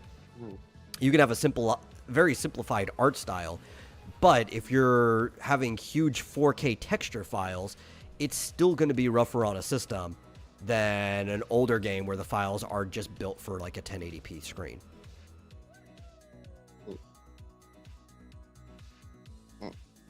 It's also going to take up more memory. Oh god, it pissed me off so much when I got Final Fantasy 15, which ultimately I did enjoy the game. I don't think it's a bad game. I just don't think it's that good when comparing it to other Final Fantasy games. But god, the game was running so poorly at first, and my computer is newer and has higher capacity than the requirements for that game, right? I should have been able to run that game on high, but the way they make the game so detailed and the way it can run on multiple systems is they actually load in texture files for like every generation. So they have texture files that are basically PS3, texture files that are PS4, and then they updated and gave texture files that would work on PS5 too. So they have like these huge 4K texture files for the entire world of the game that they load in. And the game is like over 100 gigs because of it. It's like 100 and change, maybe 101, 102. And I'm like, why? I just turned everything down so it looks like a PS3 game, and it runs smoothly, and I enjoyed playing the game running around on my Chocobo. But it's like, you made me download all these files I don't even use. If life is a video game, does that mean people who are nearsighted just turn drop distance down for optimization? Maybe.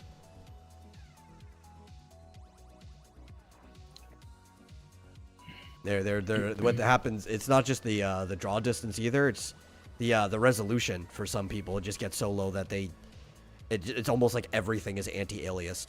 It's not just between the lines. It's like every color, everything is just blending. I'm all for reducing the graphics as much as possible so that you can get maximum frames, especially in games where you have to act quickly. Yeah. Well, I have like really, really good eyesight and very sharp reflexes, so I can usually tell the difference between like the resolution of most games and even like when the frame drops. If it's like even between like 120 and 140, I could see where the frames Well, most drop. people can tell Right. when the frames drop. And some people can't. I don't know why. There are people who they don't even notice when the game drops from 60 to 30. It blows my mind that they don't, but apparently people don't. Really? Yeah. This has been a argument on the internet for a long time. Some people don't even think you can see more than 60 frames per second, which is ridiculous because that's not how eyesight works. You're refreshing. Well, you don't even really see it in frames. Your brain is blending a image together based on expectations of what you're going to see. But even then, the pulses are going back about 1,500 times a second. So if there was some type of frame cap, that would be it. Though at a certain point, diminishing returns, you're not going to notice a difference anyway. But even with that said, and I'm really good at like detecting like the difference between that. I went and I turned everything down in Honkai Star Rail from the highest settings to the lowest. I could not tell the difference. I'm like, what even are the settings in this game? Turned down the bloom, I turned down everything, and it's just like the only thing I noticed, I think, was the ambient occlusion. That's the only thing that really changed. And maybe some of the shadows were choppy, but they were still all there in full. And I'm like, why do you even have different settings in this game? There are some things that have more strain on your processor than they do on your GPU. No, I'm playing Witcher 2 Enhanced Edition.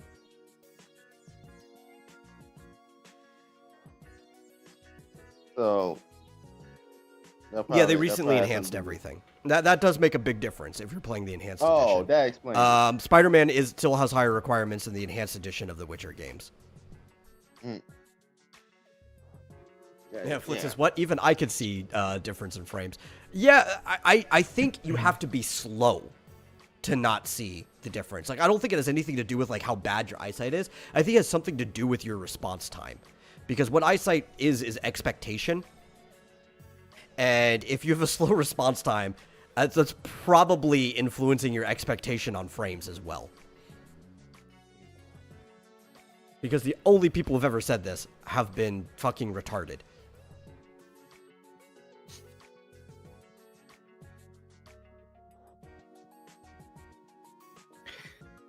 I usually can't tell the difference between drops from 60 to 40, but I can tell drops from 50 to 30. It's just 30 FPS is like the line, really, where it starts getting choppy for, I think, most people. Anything below 30, it just looks choppy. Yeah, I think it also depends on the game. Especially like in a 3D environment, it's going to start getting choppy. Because technically, if we go by the principles of animation, you can go as low as 24, right? But it depends on your monitor's refresh rate, and it depends on what's actually happening. If you're playing like an older 2D side-scroller, especially something that looked really cartoony, and it was only moving at 24 frames per second, you probably would be fine in it. But it also depends on how fast the enemies are moving, too. But even, like, I don't know, most 2D side-scrollers are running at 60 frames per second for a good reason. A lot of them are even made with 3D models, so... No, another problem I have against these games is that what I think is fun is different from most people. I thought Morrowind was fun, like actually fun. Morrowind is fun. But Mass Effect, the gameplay, not really. I'm hiding around in the corner. I can't really do much cool stuff so I'm just shooting at tough enemies, beefy enemies, and not a lot of cool special moves. Like, okay, what I'm doing here. I felt obliged to it felt tedious last time. Yeah, Flit says, I just learned about ambient occlusion because of the Oblivion Reloaded mod. It's a really cool effect. Yeah, I do like ambient occlusion. I do have a problem when it's used poorly, because all it's supposed to be is how light wraps around stuff, right? But so many developers, even over at Nintendo, who I usually praise their graphics because while they keep it low, they're stylized and things look good for what they're doing. Lately, developers have just overusing bloom in their lighting effects, and Lately, that's been going on for a few years. That few years I find is lately, since I've been playing games for decades now, right? Right? Yeah. But, like, ambient occlusion, when bloom is overused, everything just looks foggy and dreary. And I get it. You want it to look nostalgic, like a dream. It's kind of like a way of suckering somebody into a game before they've even really gotten into it. But it's like, I just want to see what I'm doing. That's just stupid to me, because why does the world look like a dream? Well, let's supposed to be a mind bending game. It's not supposed to look like that.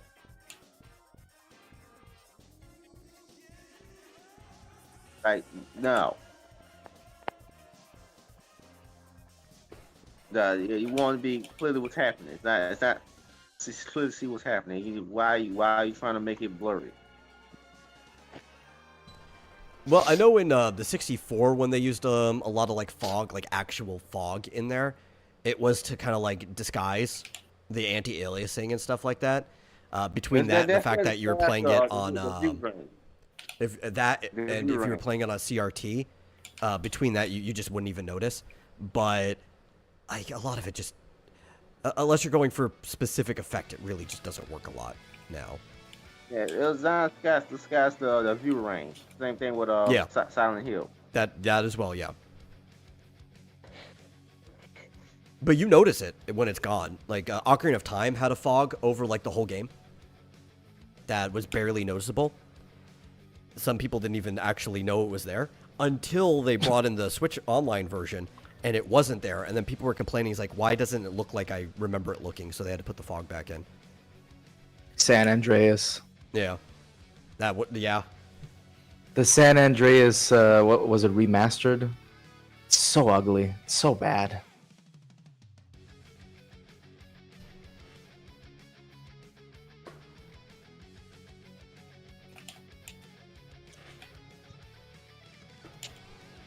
Yeah, but the problem with me, maybe another problem with me is that I'm a super weird person. So, I mean.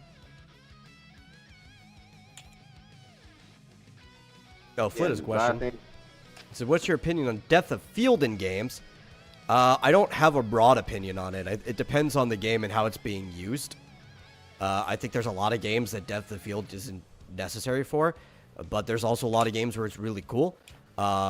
Especially if, like, I'm playing a shooter and the depth of field, like, really kicks in when I'm looking down scope. That's really cool. There's a lot of good uses for it. Yeah, I think it's really good in first-person games because you're having selective focus. Not as good in third person, though I can still think of examples where it works out. Like most graphic options, it just depends how it's used and whether there's good intent in it, or if they just used it because it's an option. You're like, oh, isn't this cool? Okay, I want to ask you a question. Should I download either Dishonored or Hitman? I think the original Dishonored's pretty good. I don't know if you like it, though. Hitman's pretty fun. Hitman's pretty good, too. It depends which... If we're talking about the original, yeah, I don't think all the Hitmen are good. Remember that one they tried to make episodic? That one was awful. Because because if you don't know, but that was the more recent one, right? Yeah, it was pretty recent. It sucked. The older ones are good. But if you don't know, what race? I like stealth games. I like sneaking around. You know, it's a good game that lets you be kind of stealthy, but also has a lot of good action in it. Thief. I really like Thief. Yeah. Well, another good one for stealth is what's it called? Played on the PlayStation. Metal Gear Solid. Yeah, we already know. Oh. You don't even forget have what to it be was stealthy called. in those games as long as you just kill everyone. There's no witnesses. you Splinter never Cell. talk. Oh, I love Tom Clancy's Splinter Cell. That's a good game, yeah. What you said before they said name? What? Tom Splinter. Clancy's Splinter Cell. You said no. Before Metal Gear. We missed. Thief. Oh, Thief. It's a classic. No, I know about that. Thief, right? Thief, right? Okay. Okay. I really like. I think my favorite of them is probably Splinter Cell 3, which I think the subtitle was Chaos Theory. 3 was a really fun one.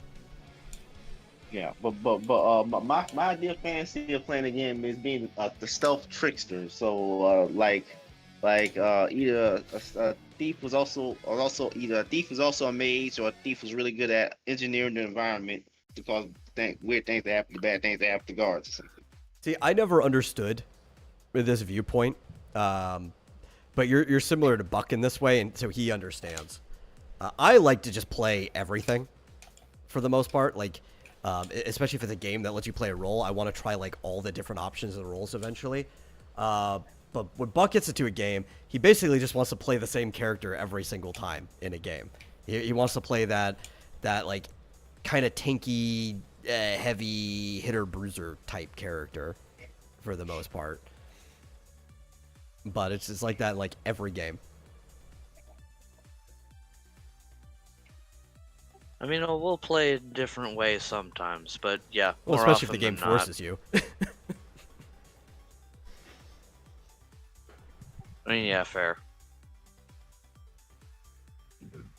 Man, I got so, everybody was a little down about it, but I think it upset me more than anyone else was when we were playing D&D, and you were playing such a good character that it was like genuinely enjoyable to have him around. The bard, what was his name?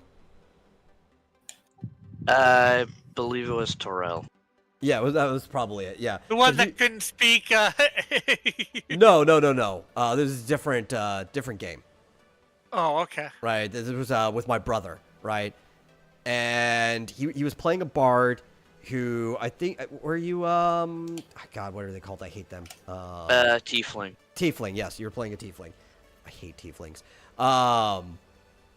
But I liked the character he was playing. He was good. He was throwing in the like Scottish accent for it, which he ended up doing again, kind of for Dargonis. But this one was heavier. Like he really leaned in. He was like Mike Myers doing Fat Bastard, heavy Scottish accent, and even his character and my character kind of went off on like a side thing where I was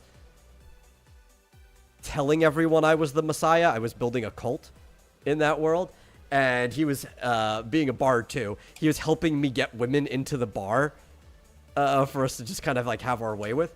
It was such a fun character, but at a certain point, even though I think everybody else was enjoying the character more than Buck was, so he had him killed off so he could play something else. And it was like such a like, no. And then he comes back with a lizard man that is like one of those heavy hitter tank powerhouses when we already had a heavy hitter tank powerhouse on our team that was also an idiot like his lizard man. And it's like, no, you got rid of the character everybody liked just to basically take the role of somebody who was already on the team. No. Well, Like I wasn't mad. I was just disappointed. I mean, to be fair, I would have preferred to keep playing that character, but at that point, I just felt completely worthless because I mainly wanted to support in combat and then just mess around during the roleplay. Yeah. And then at that point, nobody was giving me the chance to support in combat, and we had basically lost all the chances to do any roleplay elements. Yeah, like I tried to give it to you, but the only thing that I could have used your inspiration for was like my crossbow. Right, which I tried to do, but at a certain point my crossbow just became useless. Wait. Well, I want to ask you, why I hate tieflings, Mel? Well, I've been playing D&D for a really long time, and historically, tieflings were only enemies, right? They were very tribalistic, very low intelligent monster characters, where they were still people. They had their own language and stuff, but they weren't civilized and they weren't part of the world. You'd come across them and they would try to kill you, right? And then because of edgelords, they weren't introduced slowly and naturally into the world. It's not like things progressed. It was a bunch of edgelords. It's like, oh, look at these demon fiend creatures. Wouldn't it be hot topic of me, edgy of me to play as it? And they were kind of like homebrewed in and eventually pressured into becoming a race of their own because of the edgelords. And that's still, at least, the Buck wasn't playing it for this reason. But that is still the reason most people play tieflings, is to be an edgelord.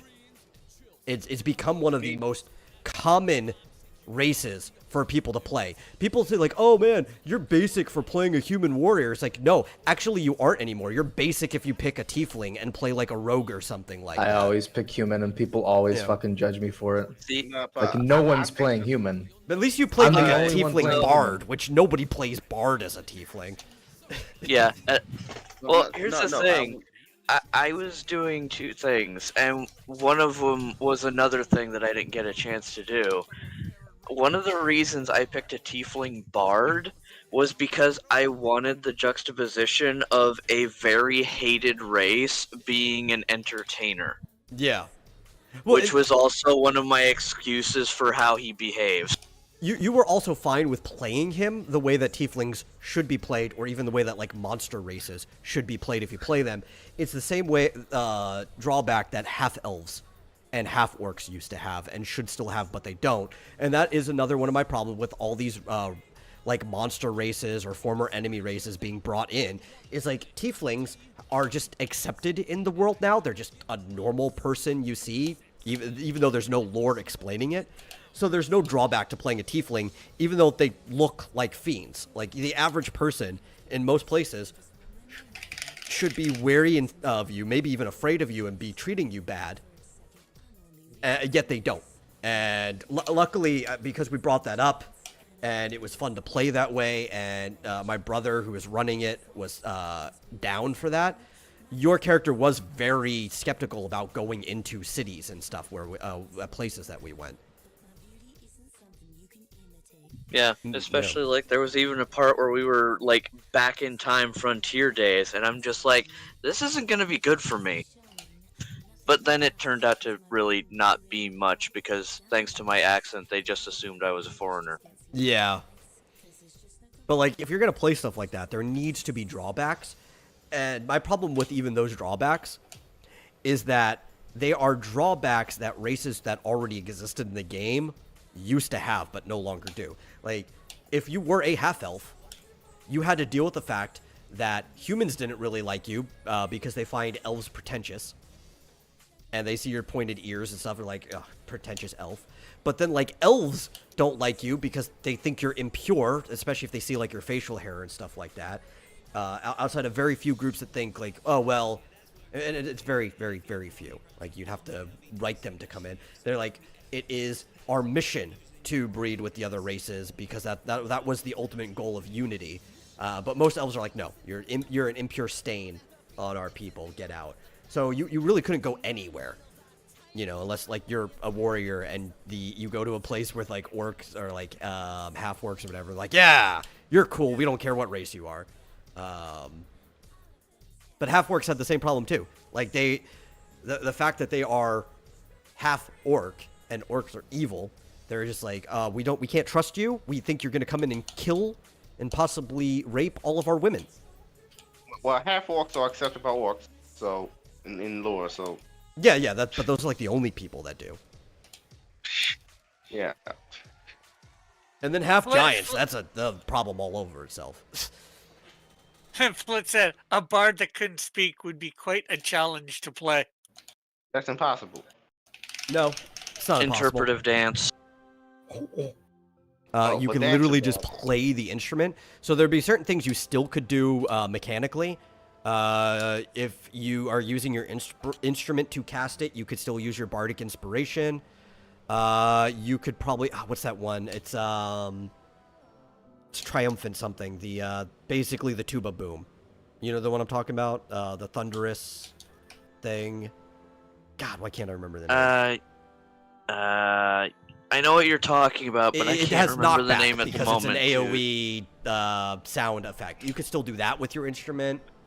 Also, though, fuck you. I have now have the idea that next time I do get the chance to do D&D, overweight Goliath interpretive dancer bard. Okay. See, I also hate Goliaths to some degree because I'm like, why can't you just be a half giant? You know what I mean? Like, it's in there now, so it's an option. It's in the core rulebook, but it's like the Goliaths are just like mountain half giants without the drawbacks of being mountain half giants. And like, why can't people just be half giants? Half giants just be tall people. Yeah.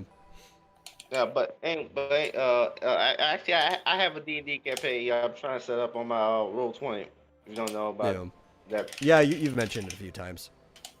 Yeah, but nobody wants to be part of it, strangely. No. But I don't get why it's certain most races I have a problem with. The only race I would think I actually have a problem with or something that's completely redundant. Well, that's the problem with almost all of the races that are adding in now they're redundant. Like the races of the original Dungeons and Dragons, even going up into like almost 3rd edition, right? Were all very highly specialized, right? The thing about like the half-elf is that the half-elf was statistically, if you were just going by stats and ability, the best race to play. But you basically were an outcast everywhere you went, and that was the drawback for having those better stats. But everything else, there was like there's trade-offs to everything. And they bring in more. It's like, well, if we already have halflings, why do we need gnomes? But gnomes, nobody plays halflings anymore in Mind D&D. Everyone plays gnomes because they have better stats. Yeah, that's the problem. Or like dwarves. Now, dwarves are old, and you could argue there's difference between halflings. But why do you need both dwarves and halflings? Well, dwarves have better stats than halflings. That different from gnomes. But let's ignore the stats for a second, and let's look at functionality. Dwarves from a storytelling purpose. Mind all the time. Mind all the time. While halflings live on the surface and live in small community. Yeah, but why couldn't they just be variants of each other? Because Tolkien. We're not talking about Tolkien here. We're talking about D&D. Which, yes, it does take a lot of inspiration from it, but it's its own world. They could have just made anything they wanted. They're redundant races. Halflings are smaller and they're good at farming, I guess. It's just that people who play D&D want to be extra quirky, so they need more races. Yeah. It's the same thing like you have elves, so you don't need anything that's redundant to elf. You've already got your forest folk.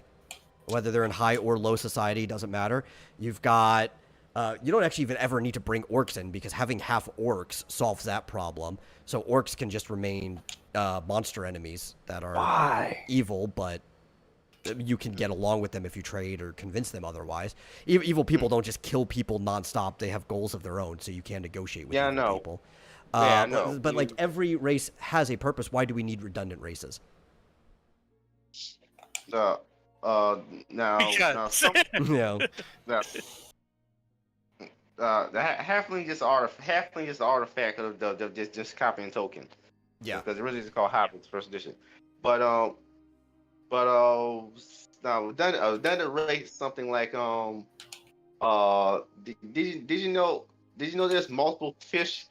They made a fish, another a turtle in 5e, playable in 5e. Was a turtle people? Yes, they've made everything playable. You can even be weird, season-changing fairy folk in 5e now. Those are in lore. Those are elves. Those are variant elves, subrace. Those are elves. There's a sub race of elves. No, there's a race. They're not related to elves. What? Yeah, they're their own They're thing. called the Eladrin. They're a sub race of elves. Unless they changed the lore on them, they weren't when they first introduced them. But they are now. Yeah, see, that's just another redundant race then. But they are elves. They're just another variant of elf in lore. They're just literally all elves. It's a variant of elf. The see, they changed. Yeah, the season changed. Yeah, the elves. But otherwise, the elves.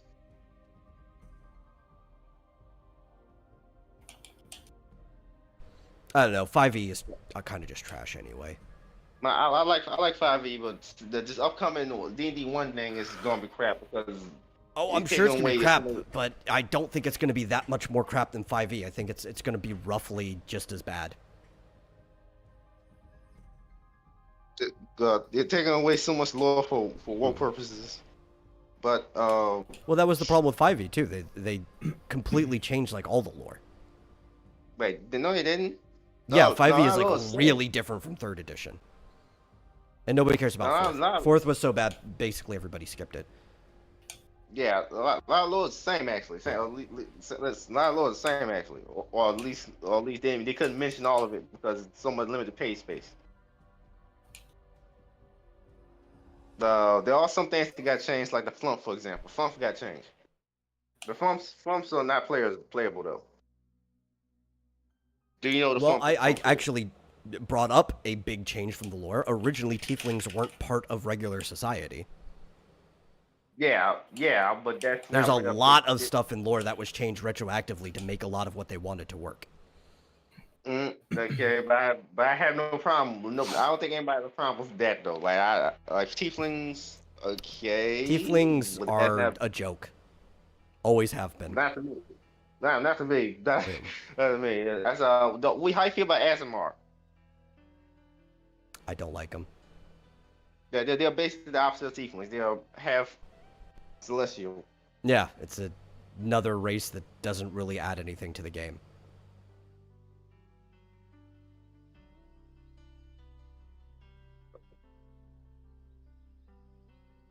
Now, there are some races that feel redundant, like Genasi. That's just kind of whatever. Like that felt redundant to me. Genasi are half elementals. Yeah, it's like I don't know, because like the other thing is it doesn't need to be in the game because you have a DM, and if you want to play something else, you could just ask your DM and they can homebrew it in. Right? That's my other big problem with it, is having almost no respect for your own game just to make things official. When it's like, if you wanted to play something that was similar to something else, but not quite the same, you could just take the base stats of that and slightly modify it to where it's unique.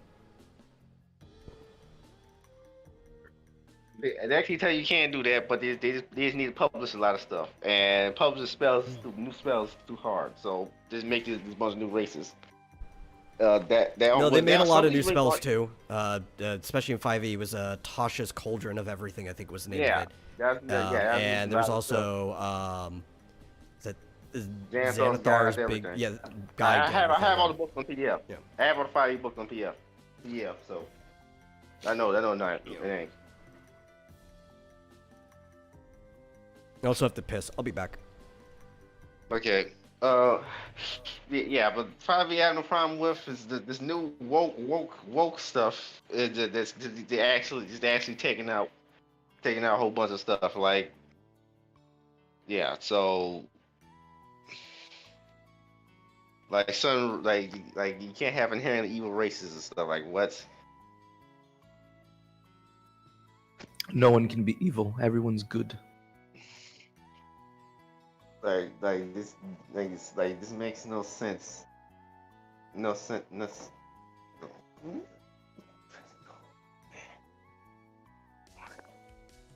Oh, keep in mind, we already have in 5e the playable options for the evil races, and they tell you straight up that they're evil races.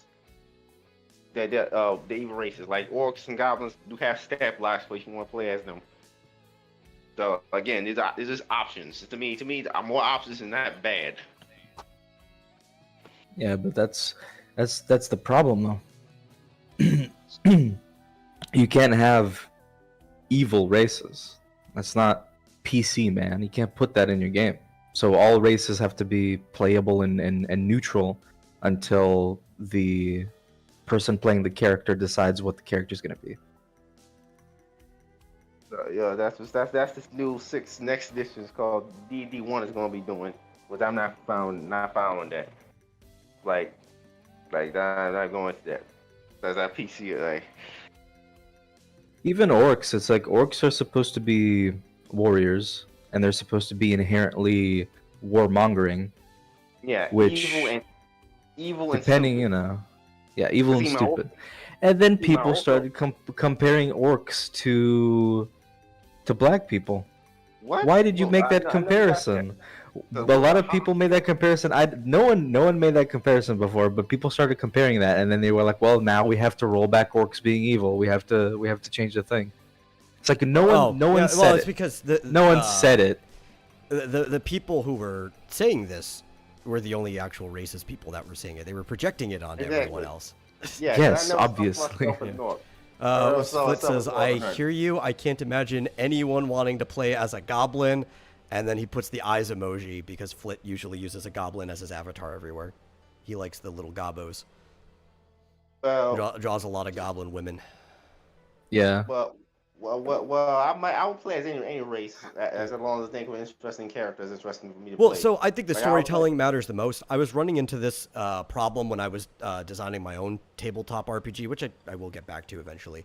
But I started, since it's one that is supposed to work with like the world of X Dynamis Chaos and all that, I just started like adding races that would show up in the stories. And at a certain point, I'm like, this is stupid. Almost all these races are redundant. So instead, what I went backwards, and I'm like, well, since the game is based on realms, what I'm going to do is the races are basically just going to be attached to their realm. That's going to be the unique thing. And then if you want to play as anything from that realm, that is just going to be a variant of the race. That's up to your GM's discretion on what the changes are.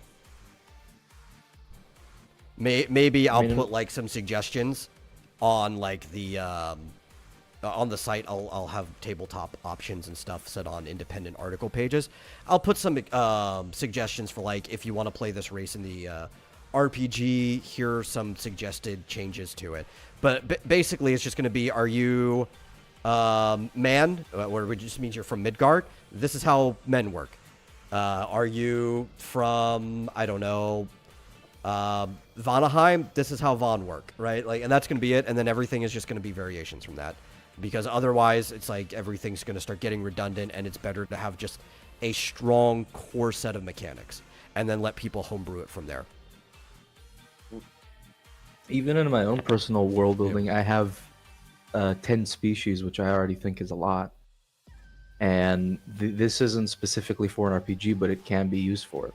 And the reason like there are different species and not different races is because I have species, I think, makes the biology more deterministic of what they can do, as opposed to races. my current universe is everything in the kitchen sink. So yeah, like I have a bunch of different aliens in space, bunch of different species of aliens, bunch of different species of fancy creatures on Earth that are in hiding. But they're not part Yeah, of but we're society. talking about from mechanics of an RPG perspective, right? The reason you want to keep everything down to a core is because what you should really be focusing on for a tabletop game is storytelling through the perspective of interacting with the players. You don't want things to be too complicated, which has been a big problem with Dungeons & Dragons, is everything's just been getting too complicated. I grew up during 3rd edition, right? And original 3rd edition is actually pretty good. The problem is, like, by the time you get to what's called 3.5, it's gotten so complex that you have entire pamphlets just to describe how grappling works.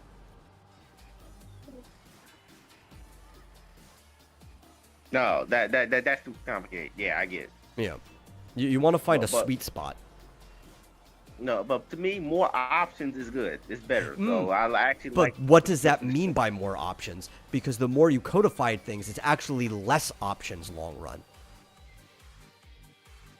Because the game is already built that between you and the game master, if we're talking broadly, or dungeon master specifically in D&D, you can already do anything as long as you come to an agreement.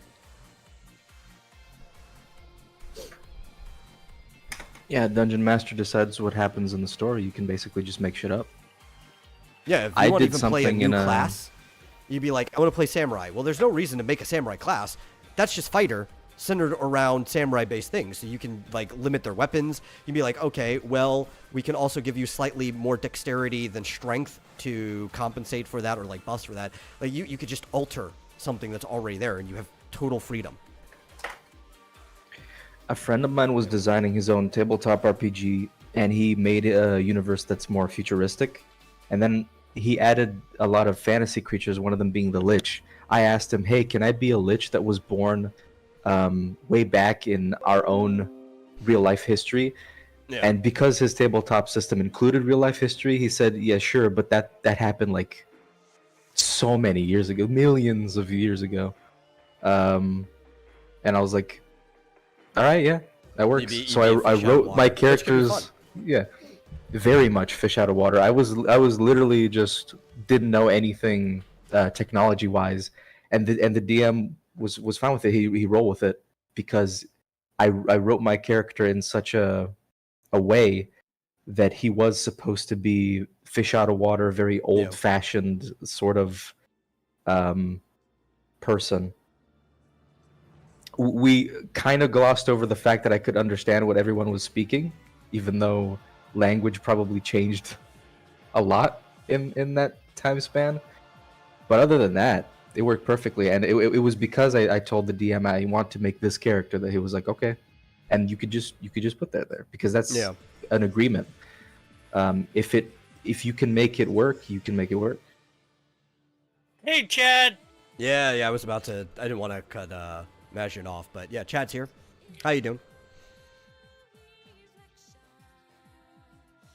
He's I don't know if I would call him regular.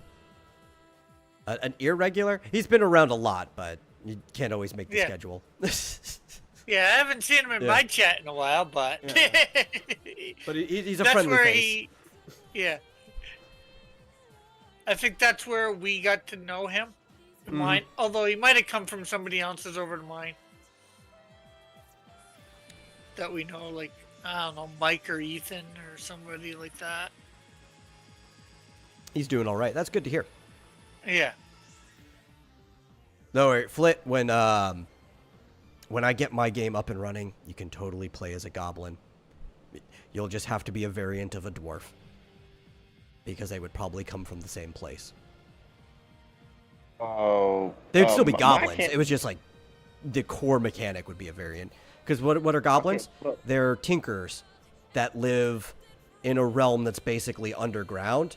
They would just be like a different species that lives in the same place that dwarves do. So that would be how mechanically they'd have to function. Yeah. Skinny anorexic dwarves. Yeah. Without beards. Well, because dwarves technically would refer to all things from Svartalfheim, right? So goblins would probably come from Svartalfheim. But the campaigns I want to run for my D&D campaign ideas, is always everything in the kitchen sink too. Like this campaign, the first tester is set up, but nobody wants to jump in and play it. The entire concept was about the bad guys interbreeding races, different different creatures together. You're trying to make a superorganism. He's trying to create a new race that worship him as a god, so that he can ascend. I have something similar. It's See, not a Chad bad says concept. He came It's kind from of Ethan's show. Okay, that makes sense.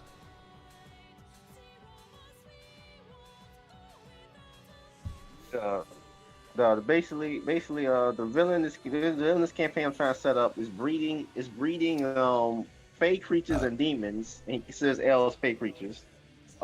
Together for all these weird fey demon hybrid creatures. They are quite evil, quite jokey, like quite tricksterous. Going on to create some new race that worship him as a god and descent. Yeah, so the main mechanics for the tabletop I'm making, and why it's different, is it's basically going to be a build your own class system where you get skill points and you buy things, which means I'm going to have to make classes, but it's going to be more like a job system. So while you have that job equipped, you can buy abilities for that job, but that doesn't necessarily mean you lose it. And you could just stay with that same job the entire time if you want. If you just want to be a fighter, you could straight up be a fighter. Or if you want to spec in other things, you can just switch it when you are at a safe haven, like a town or whatever, and you can start getting abilities from other stuff. So your progression is basically yours by the end of the game. So that means I want to keep things kind of tight within those bounds, but then give people options. So basically, if you say a warrior, you could switch over to, I'm not sure all the jobs, but I'll say. So you will have a mage? Yeah, you'll have your character level, which will be separate from your job progression, because you will buy your skill points, basically, from the guilds that run those jobs. As you earn, quote-unquote, points. Yes. And you can earn, and I'm the way I'm writing it is I'm writing a detailed version because there are a lot of people like Fizz who want like very detailed mechanic systems that have a lot of different options that tell you what to do. But I'm trying to write it flexible. So I'm starting with the version where there is basically no detail and you and your game master have to fill it in, and letting you have a spectrum of how much detail you want to include in your game. Cool. If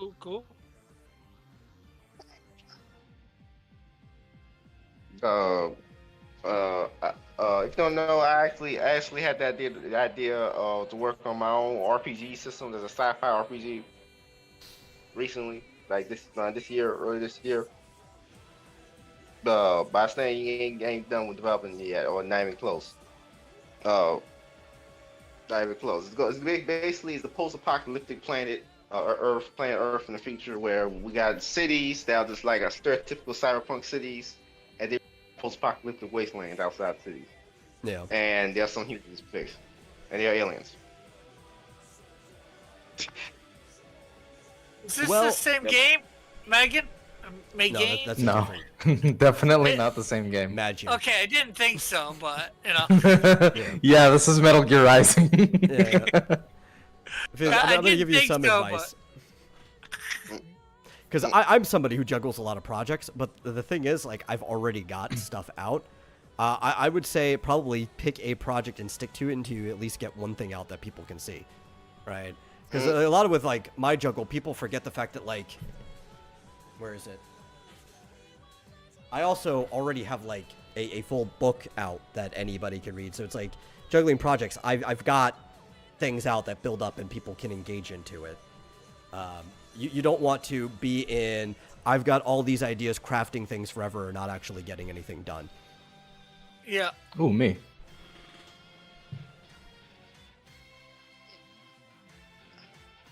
It's about focus on one thing, and then as you build it, then you can expand, diversify. Yeah. Yeah, I'll push that project way to the background though. So.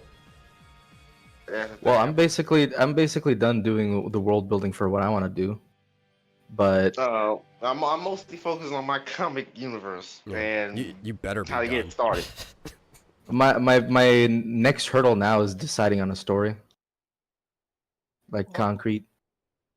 Flitz says I get bored on things very easily and never finish anything. Listen, I could kind of relate, but I don't get bored.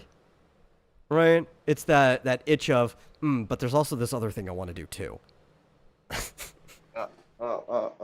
Even the short stories I'm writing right now is connected to my comic universe. Yeah. Well, just focus on whichever story you want out first and get it drawn up or whatever. No, I did that. Or even I just did, written I up. did that. It didn't work out. Yeah. They did that. It didn't work out. So. What do you mean it didn't work out? But I tried to find Goofanoid at one point. It didn't work. So. No, but I want to know got- what that means. It didn't work. You gotta elaborate on that. Well, Did well, you I like got- have a campaign? Did you try and Yep. get it up Yep. and all that? Yep. Have No you strings. considered? Have you considered maybe it's not campaign ready, and maybe you need to just make a shorter promo thing that you can put up for free to get people interested, like maybe a that's short kinda or what I'm something. doing. Yeah. That's kind of what I'm doing. Kind of doing with these short stories. Yeah. That Well, build just up. work on those and get them out. Yeah. Yeah. Maybe just put them up on Webtoons or something like that. Global Comics. No. I say these short stories are just words on paper. It's not, well, That's well, fine, too. It's not actually. It's not. Yeah. It's not actually art because I can't draw for shit. You could you know what's a good place for that is Tapastic has web novels.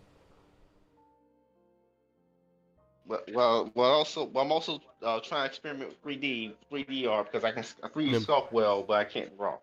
Very weird. You might have to. I'm not sure whether you have, but you might have to. If you can't draw, might have to pay somebody to draw for you.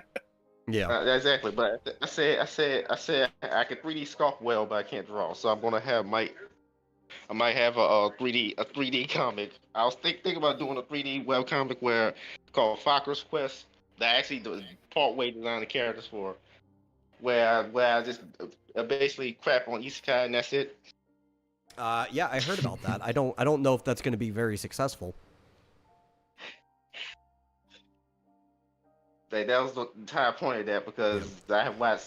It doesn't have to Made be bad successful. isekai. Not everything has to be successful. Sometimes you can just do things for fun. I don't know if crapping on isekai will be very successful. Like I didn't Because even there's already, really know I you mean, there's did already comics. stuff that does that. Yeah. Yeah, but I was gonna take it to the extreme though. The entire concept was that they have a world where a bunch of reincarnates on Earth on in generic isekai world, and they all become overlords. They're all just some variety of a terrible political leader. And the main character was just this farm boy who gets drafted to the military on some pointless war. Yeah. And then he goes on a quest to, after realizing that his king is evil to collect magic items so he can beat the reincarnates. That's basically the concept. Flick goes, an isekai? Weary face. Technically, it's not isekai. It's the main character is not from another world. He's from the world that the villains reincarnate into. No, just have the character find out that he's in an isekai and have him make the face from that Donkey Kong rap, the treasure rap. Oh, I know which one you're talking about, right? Just frowns, gets all sad. Yeah, I know exactly which one you're talking about. No. You're the one who showed him to me. I love that. Entire video, that entire sequence. Just the music starts. The two characters are dancing, and then Donkey Kong's just, oh no, not this again. No, just basically the entire first and only episode is basically the treasure wrap concept, except never being convinced. Just this like celestial entity trying to convince him to become the hero of this new world. And it's just like, no. Hey, No. Manticore's here. What's up? Hey, Manticore. What's up? Yeah, I'm this going. guy. Yeah, here's Yeah, I my want- thing about it, right? If you can give the hero good motivation, right, and if you can give it a good plot conflict, even if it's supposed to be funny and satire, like even the best satire, there's good motivation behind it, then people might read it. The only gripe is just going off of theme. There's a lot of people that dislike isekai, but there's also a lot of people that like isekai, and the people that dislike it aren't a very motivated crowd. motivated to consume media about it. Yeah. Yeah. Like they'd rather The- just the- go and do anything else than deal with isekai, even a satire or parody. Even this a is not satire of comedy. isekai. Well, this is not a ha comedy. This is more just the main character gets forced in the military. His most of his troop gets resurrected as undead. He gets enslaved. He gets away. He has to kill these people, etc. So most of this is actually done seriously. Let's see. And Flit says Grimgar of Fantasy and Ash was the only good isekai. Yeah, well, whatever you do, you have to stick to it. I'd say for quite a while and let people know what you're doing because I'm probably scrapping that project though because yeah, that has nothing to do with my normal comic universe stuff. My normal comic Yeah. universe is mostly superheroes, yeah, and because I didn't even know you did comics. Fits. I'm trying to do comics. Yeah, I'm trying to do yeah, comics. yeah. It technically doesn't yet. Yeah. Also, no, you know what I mean. I wouldn't call having a universe until you have at least one thing out. Mm. You should start with a single idea, and then you can expand. Even if you have background ideas that can go into it, you don't really have a comic book universe until you have even at least one thing to build upon. But the current plan right now. The current plan right now is to build they have to build up these mob shot stories, then lead up to a book that's set in the '60s called End of Atomic, where some guy who dressed like a cowboy with radiation Captain Atom powers dies at the end of the book, who's the main character's story. Because he's getting outshined by some sex themed superhero. And it's fighting some old World War II vet who also has superpowers. It's just No. Stripperella versus Captain America.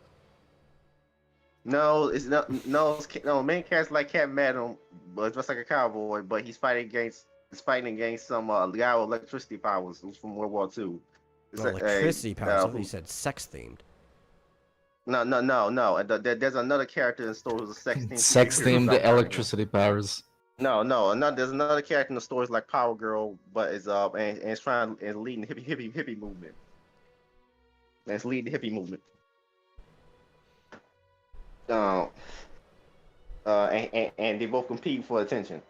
That's and then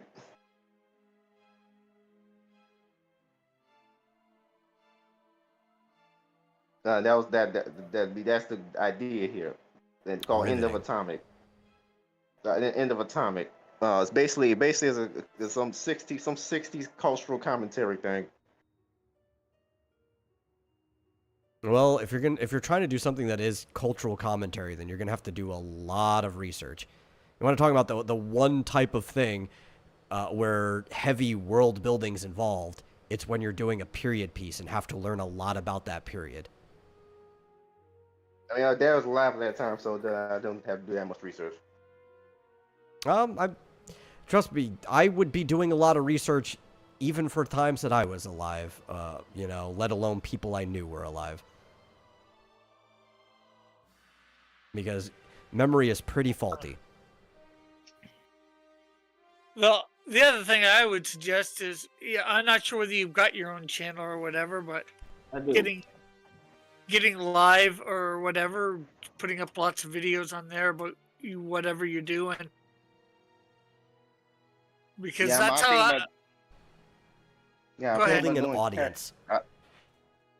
Building an audience is gonna be impossible for me because I have no charisma. Well, then good luck selling stories to people.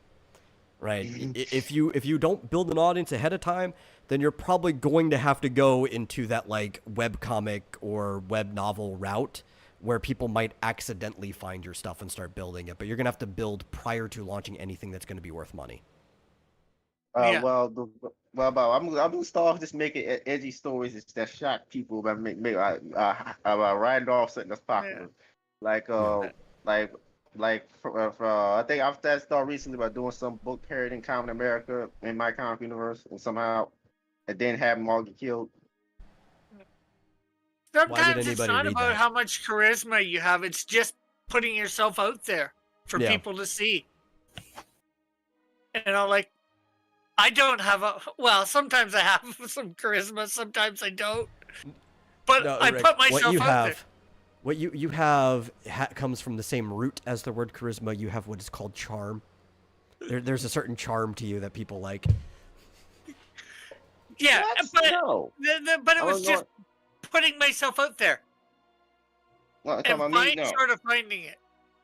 Rick. Oh, you. Oh. Then Yeah, I have but no you talk- know what? no You talk might about- have more than what you think if you put yourself out there and start interacting with people on your channel, building your audience. Maybe you also You might have to be an negative charm. extroverted introvert. Well, you might have negative charm. If we look at the reputation that Fizz has in these general communities. Yeah, exactly. Yeah. I know I Yeah. have negative talk. Yeah, but see, if he's on his own channel, he attracts an audience, hopefully, that will like him the way he is. You would hope. But it is hard to build a channel. But look at me, I attracted the cult of Raven.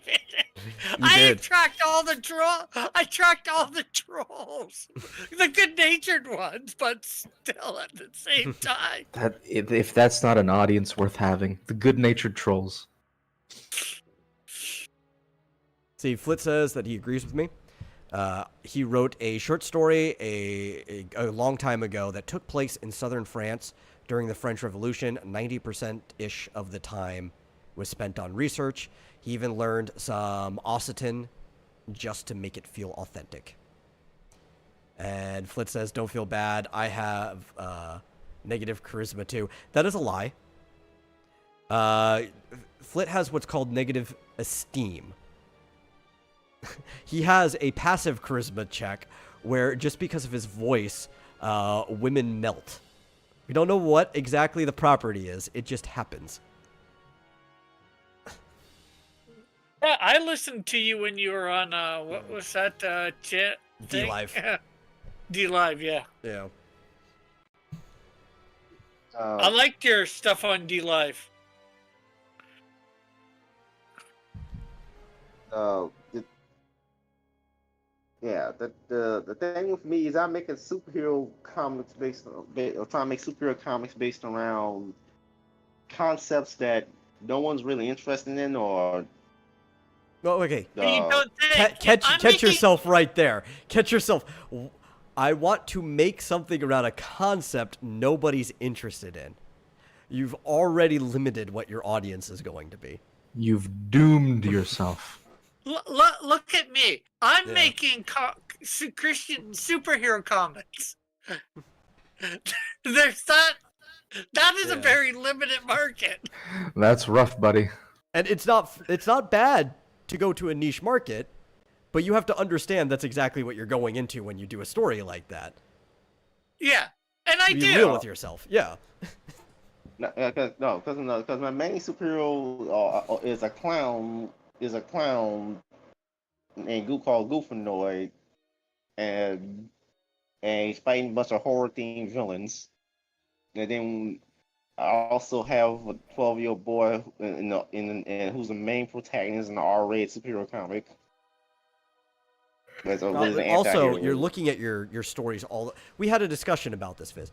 The Goofanoid concept is actually not bad if you attack it from the right perspective. The actual comic that you're trying to write is a comic about a person who went through suffering and fear when he was smaller and doesn't want other people to be afraid as an adult, so he brings joy to the world by dressing up as a clown and fighting things that cause fear. That is your sell, right? That's the actual motivation. That's the story you're telling. Yep. Is that what do you call that, log line? Basically, summarize the story in a way that is going to captivate people. Yeah, just with you saying that interested me a little bit. I think it's like Metal just said. It's a good concept. It's got to be written in a good way to say. Yeah. Yeah. But that's like any concept; it has to be written good.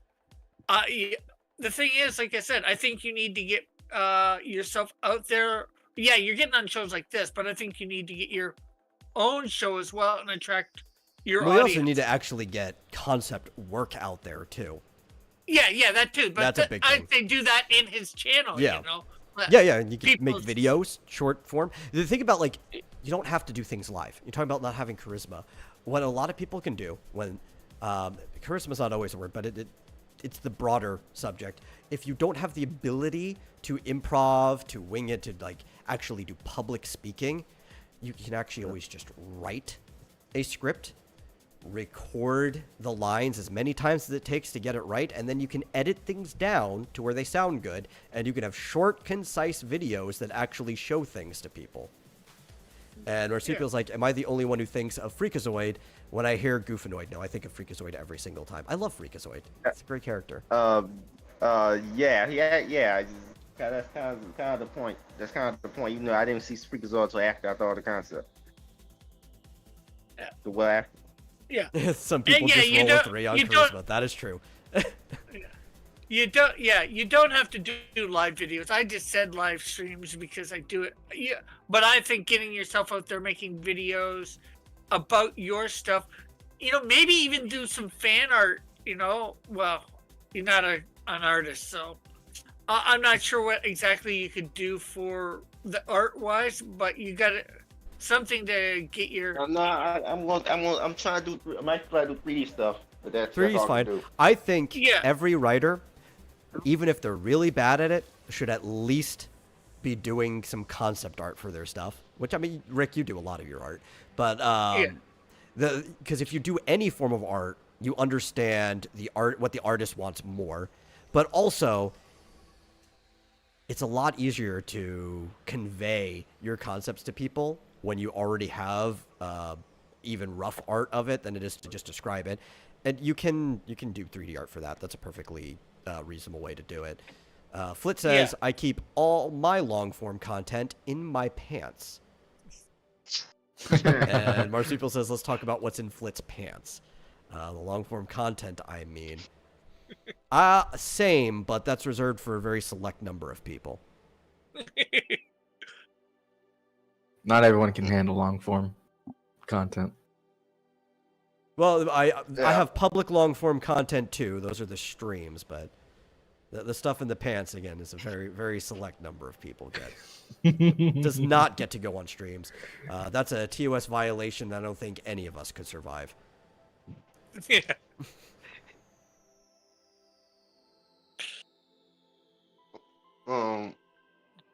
And I hope you get that we're trying to encourage you here, Fizz. We're trying to be helpful. Yeah. Being helpful kind of doesn't work with me since I'm fundamentally not a very talented or very good good person in general. So, You seem like a very good person to me. I don't like to make You that know. judgment of people. Yeah. Especially when you don't know them super well. Yeah.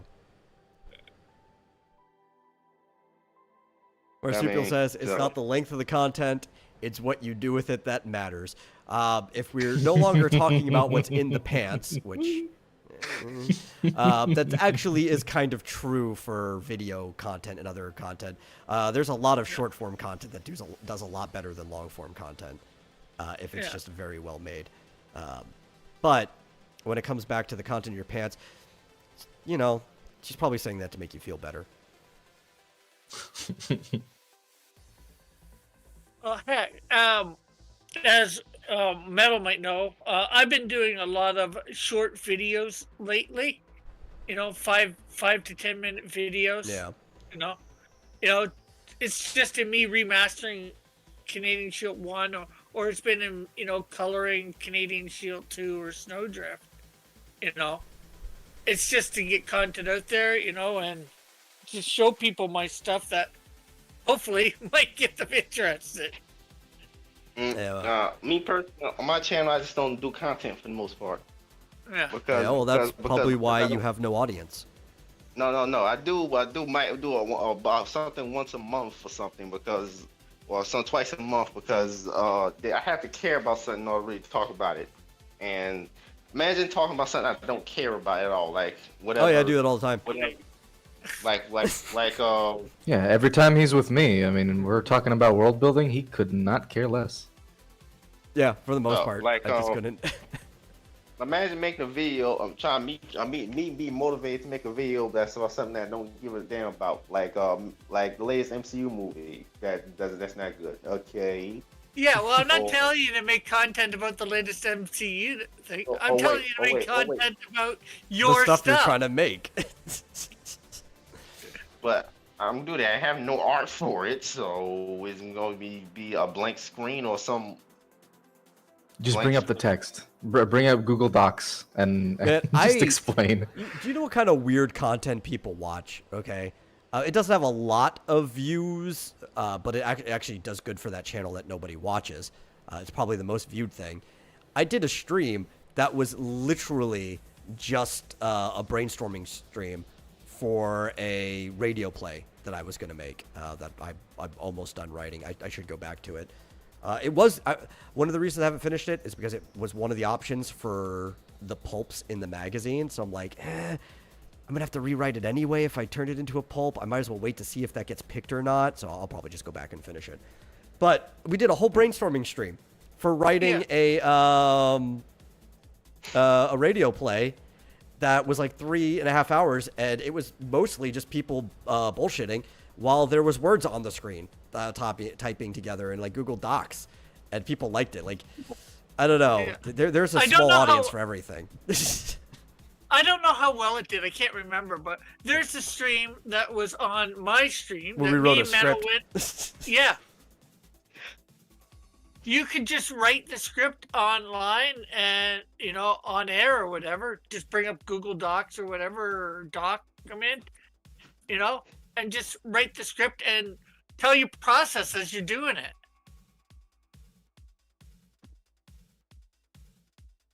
There's lots of people that would tune in for that, and maybe you build your audience and interact with them or whatever. And then you get talking about other stuff while on stream.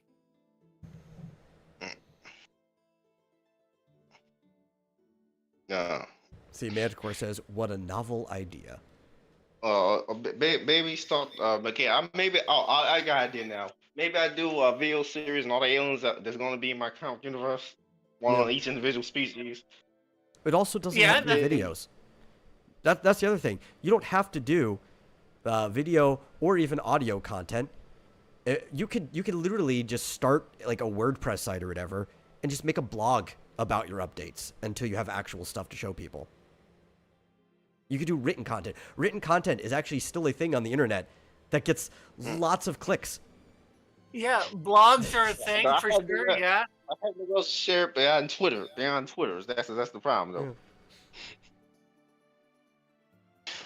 Yeah. That's the thing though. Yeah, Manticore says, yeah. Twitter is like the problem. I agree. With the process, he'd like to do that with a book one day. Yeah, people love being involved because, especially, and this is why streams do help. Specifically, people get invested in stuff they watch, right? So if like you're working on something on stream, they are far more likely to actually pick up the thing you're working on because they felt invested in that whole process. Okay, or maybe I'm going to have voting polls in my subscribe star. So, but again, but the problem with the subscribe star is that you need to already have an audience before things like that are actually work. Viable. Yeah. I have a bit of an audience, and I only have like one person. I've had it up to like 4, I think, but yeah. I think way back, I don't know if it was, I think it was just for TMTV period. But the Vomitorium was involved in that, the original version of this show. I had a single patron, like way back, because I had a Patreon running for it. And that was it. And we were getting a few thousand plays a week, actually. Like, it wasn't great, but it wasn't bad. We were getting between 2,000 to 4,000 on a very similar schedule. And we got one single patron. God bless that man or woman. Manticore says one more than me, Rick. Laugh out loud.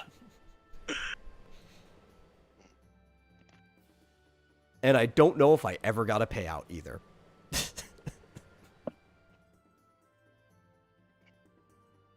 That's why screw it. I like Streamlabs more / PayPal. If people want to support it, they could just do it live. Get the money right away.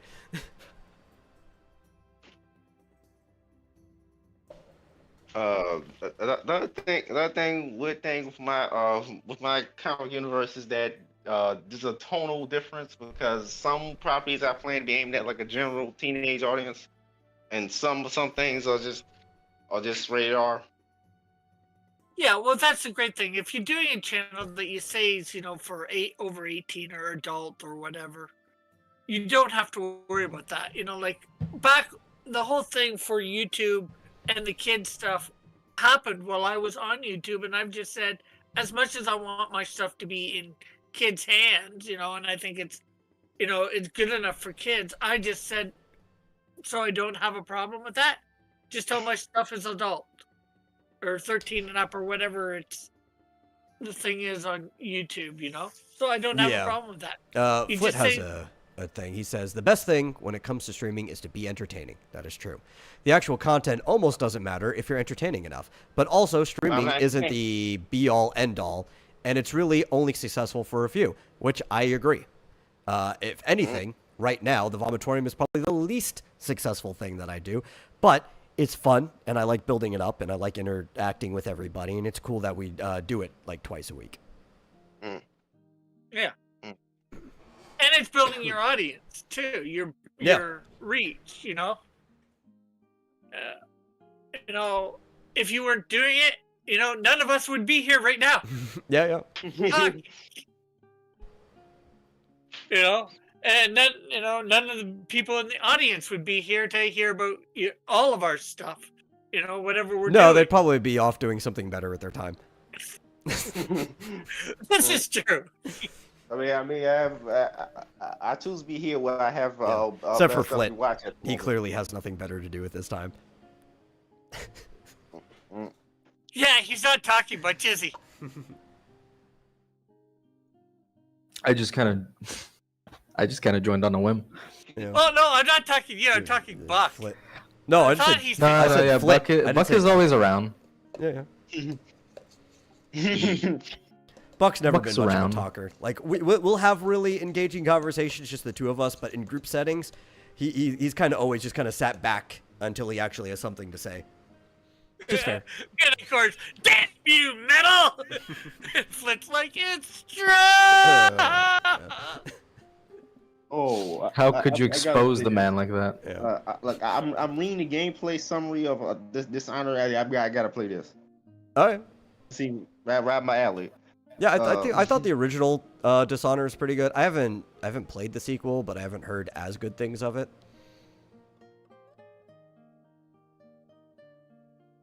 But I can't really have an informed opinion if I have not either played it or watched enough of it to know it. Oh, actually, do you know what game can probably run on almost any system you put it on, and it's pretty fun? Space Beast Terrafright on Steam. It's usually very cheap. It's indie, and doesn't have it has maybe Quake level graphics. Well, what's that? And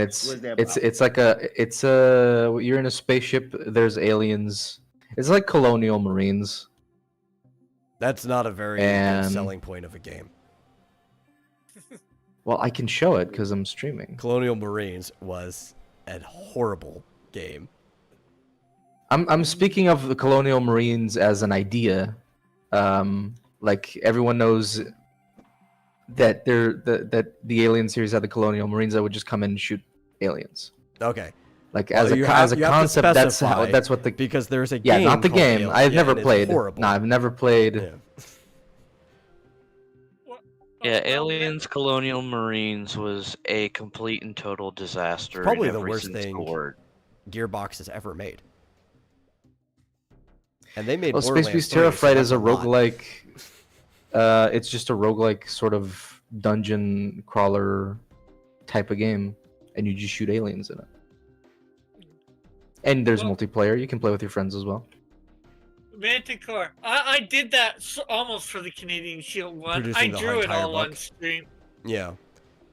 Well, there's a lot of people that do at least the vast majority on stream. Like, I know Mike Miller used to do his fulfillment on stream, too. Like, he wouldn't show any names or He anything. That would be just off package- camera, but you would see him packaging and stuff like that. Yeah.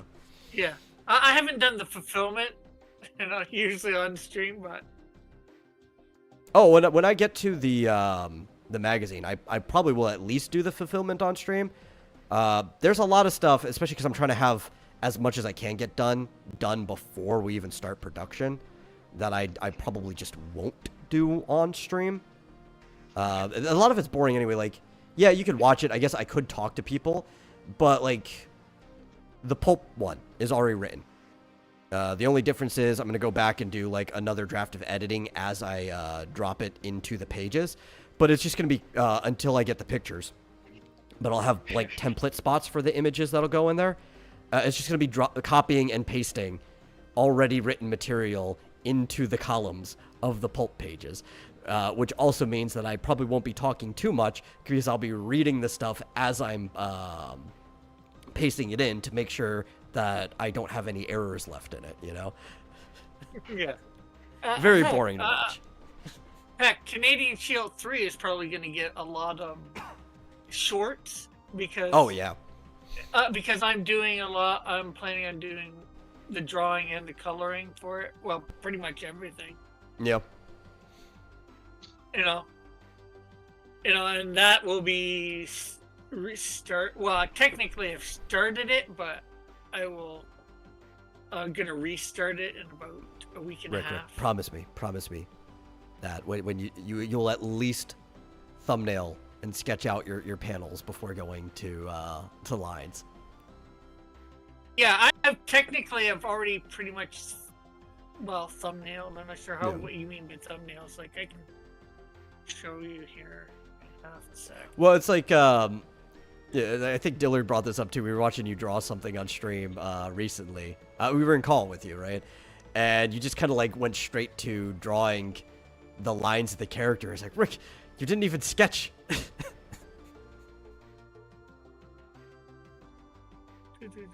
Rick, where's the draft?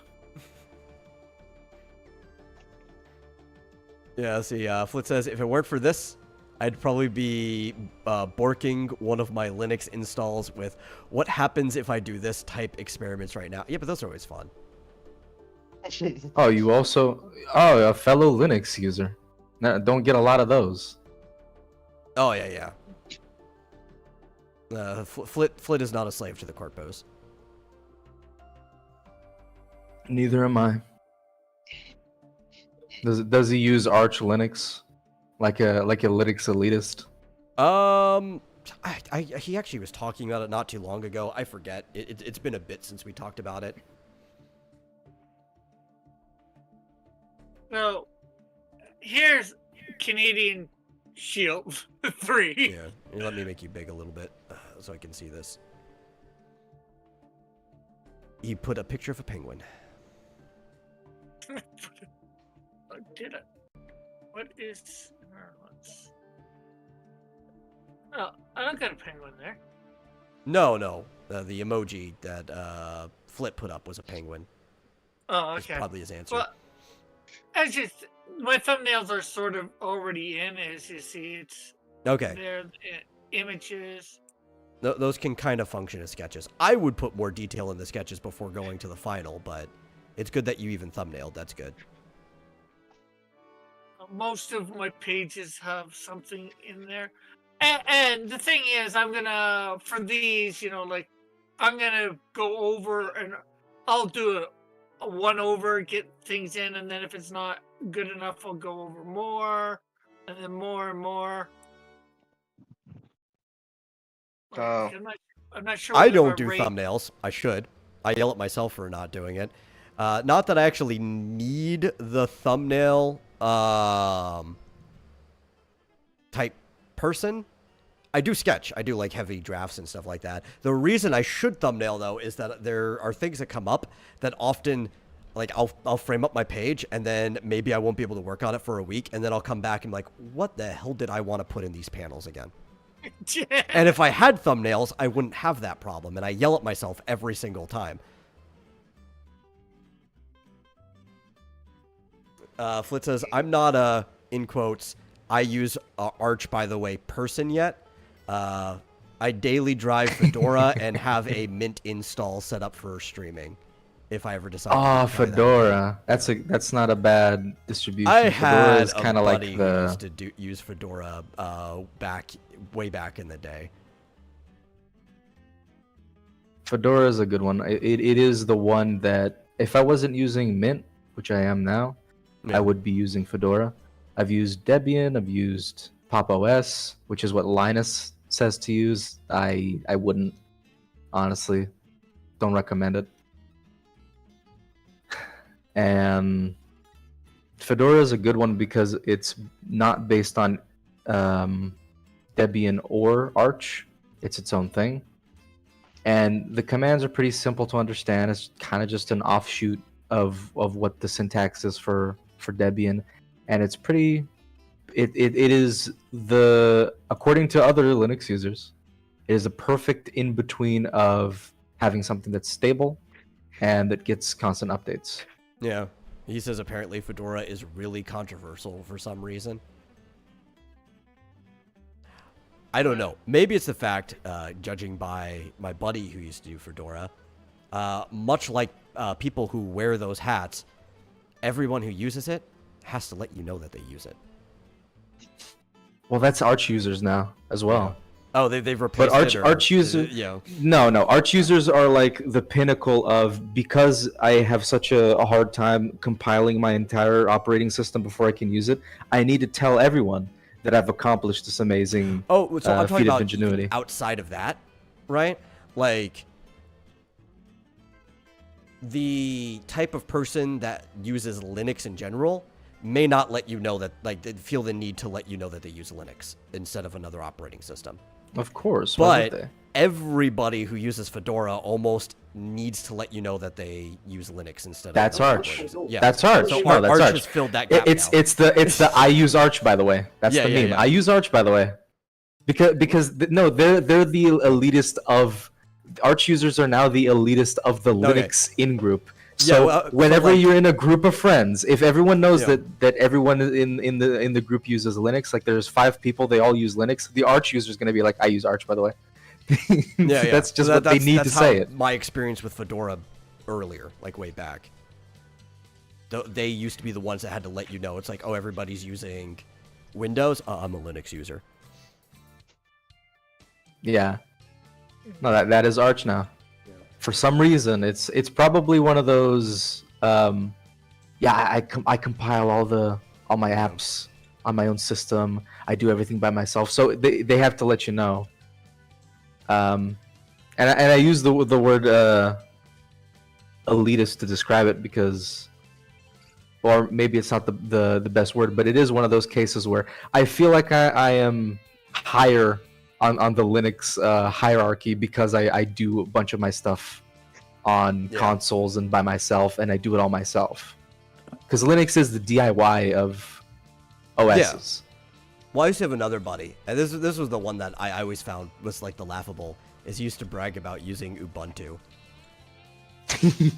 And I would laugh every single Who the fuck brags about using I Ubuntu? don't no clue. That's like the Windows of Linux, though. Yeah, exactly. That's the funniest part. But yes, here's like the version 1 of Canadian Yeah. Shield I did in that first panel, and then there's version 2, and then Yeah, as long as you're actually refining your drafts. That's all I was really bringing up. yeah. So as you can see, I slowly refine it, and people are gonna see that in each panel. Some of these got more colors than others.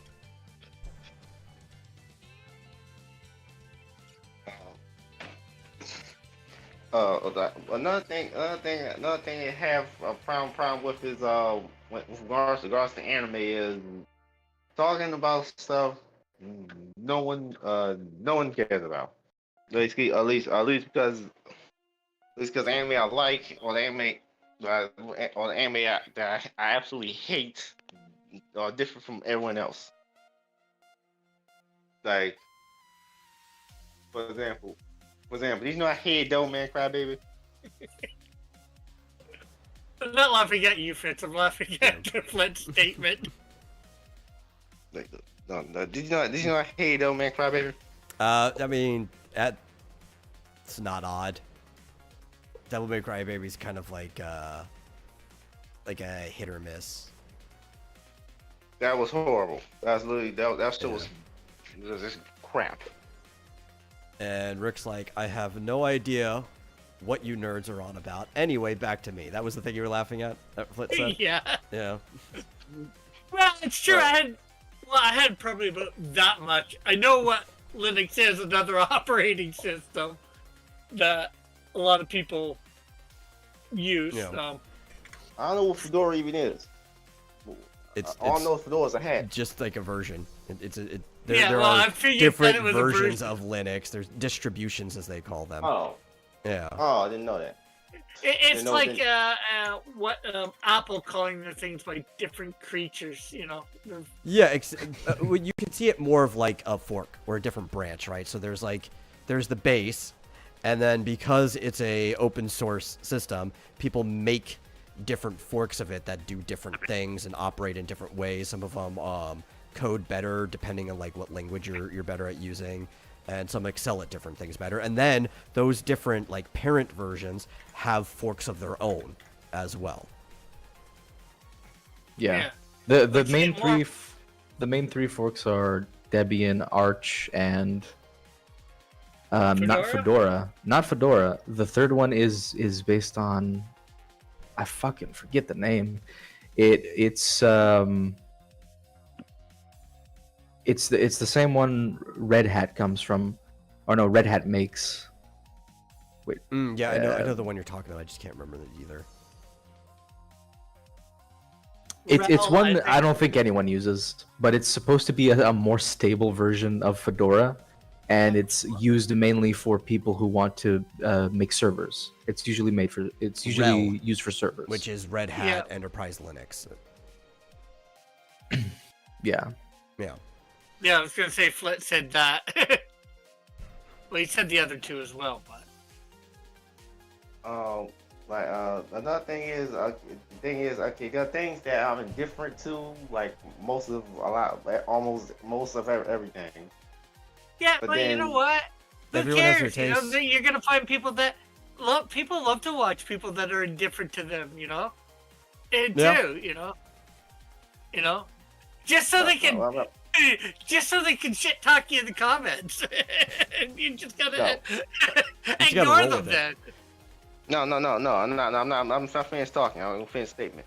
But there's some anime or manga that I just hate so much that, for example, there's one Nozomu Tamaki manga that was so bad that I'm actually working on a fanfic webcomic where the mask kills all the characters from that comic, from that manga. Why though? Because I hate that much that I want to get that with that. Why do you let something like that live that rent free in your head? Out of just spite, he makes things. Yeah. Hey, but you know, the thing is, if he can make it or whatever and get some content out of it, or at least write it and then read it out on thing, you know. Yep. Yeah, I'm putting on some swap stuff. That's the plan. I understand spite. Spite is one of my biggest motivating factors, though it's typically spite at the universe itself and not any individual. I don't know. I can't imagine hating anything that much. Also, forgive the way I put this, but waste your time on it. Yeah. Also, I don't want to interrupt the conversation, but this game that I am currently playing and streaming on the video is Space Beast that I was talking about. Okay. Space Beast Terra Threat. Oh, it's a first person I shooter. want to play bolt gun. That's You have these I you can't have these wait to little play data bolt gun. cores, and you download the stuff from the data cores. That's one of the things you do, and then you shoot aliens. It's the Yeah. other thing you do. Flit has a question. What's the bigger meme community, Arch or Gen 2? I don't know. Don't forget OpenSUSE. I like this next comment. Making things out of spite. Timothy Olsen, is that you?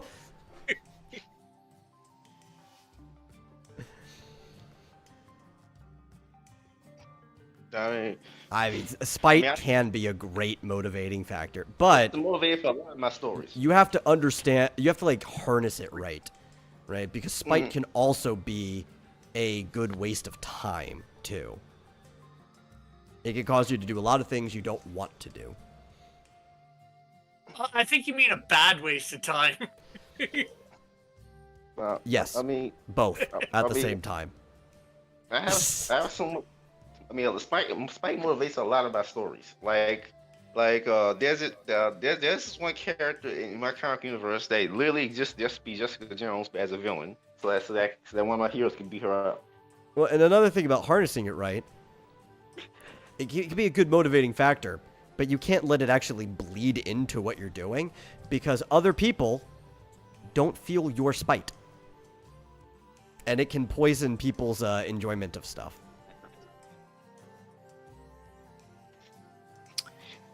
I have a spite for how a lot of romance is written in series. It's one of the things that I wanted to make something to be an example of how it should be done.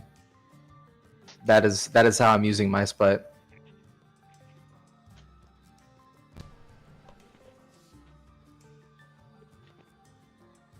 I'm not sure whether I do much out of spite at all, if anything. Maybe actions in real life I might, a little bit here and there. But nothing in my comics. I don't think. Oh, I don't let the spite bleed into the storytelling.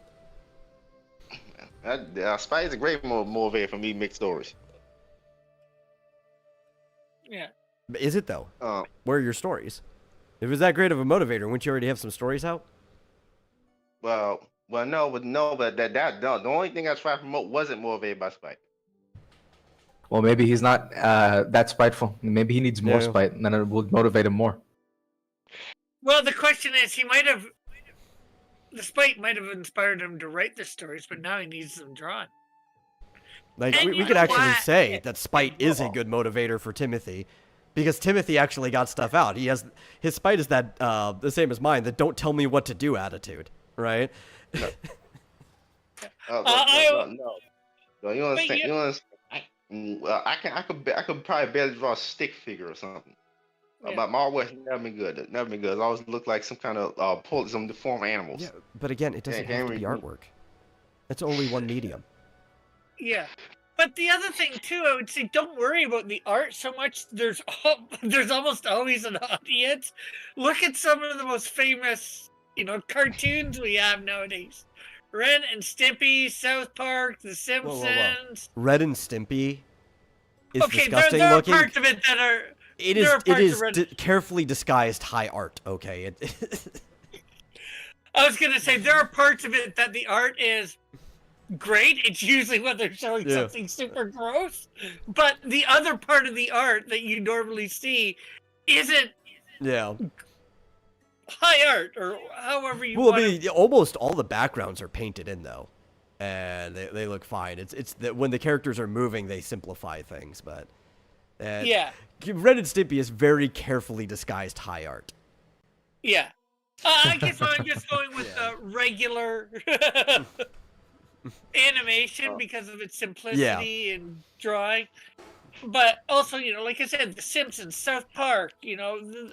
Look at most of the crap cartoons. Oh yeah, South Park is one of the most popular shows, and it literally just started out as people cutting out shapes out of construction paper and moving them around like puppets in stop motion.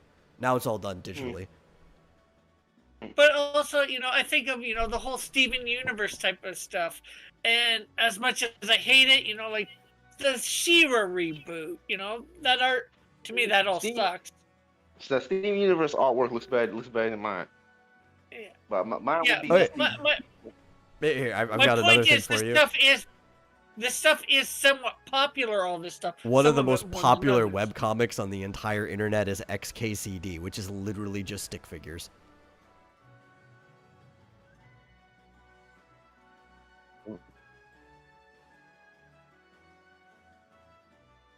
But it doesn't matter about the art at first. You can always upgrade the art later.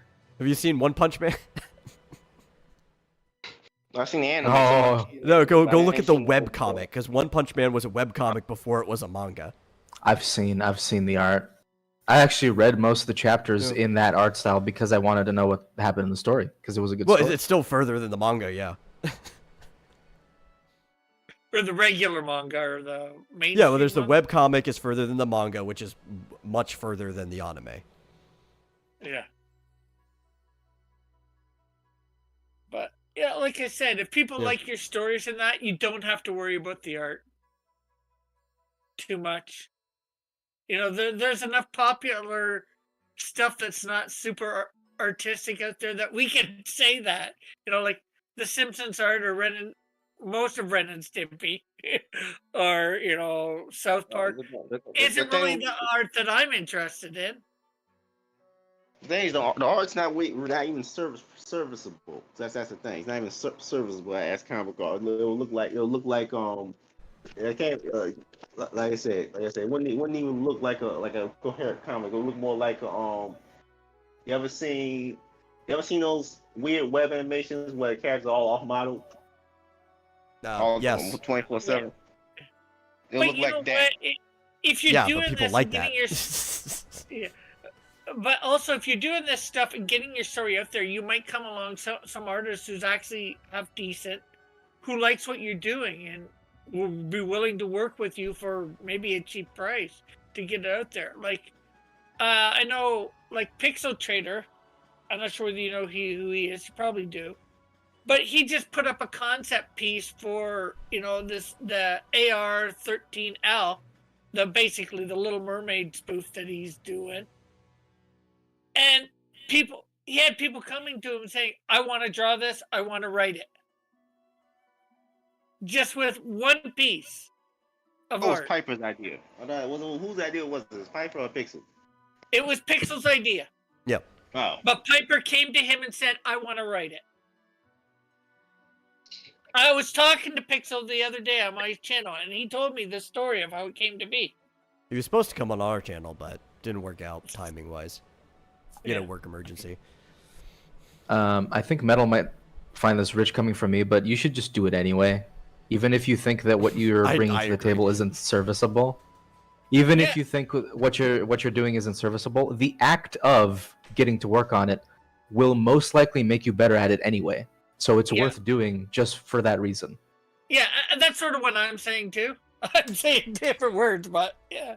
And I think Metal agrees with both of us. Oh, yeah. Well, Rick, we can even use you as an example, right? Because you've been drawing for a long time, but like compare the amount of growth that you had in just the few years of streaming yourself drawing all the time, and there's a distinct difference if we were to go back to those earlier streams.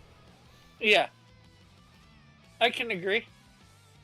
And it's not even the fact that, I got better. That's good.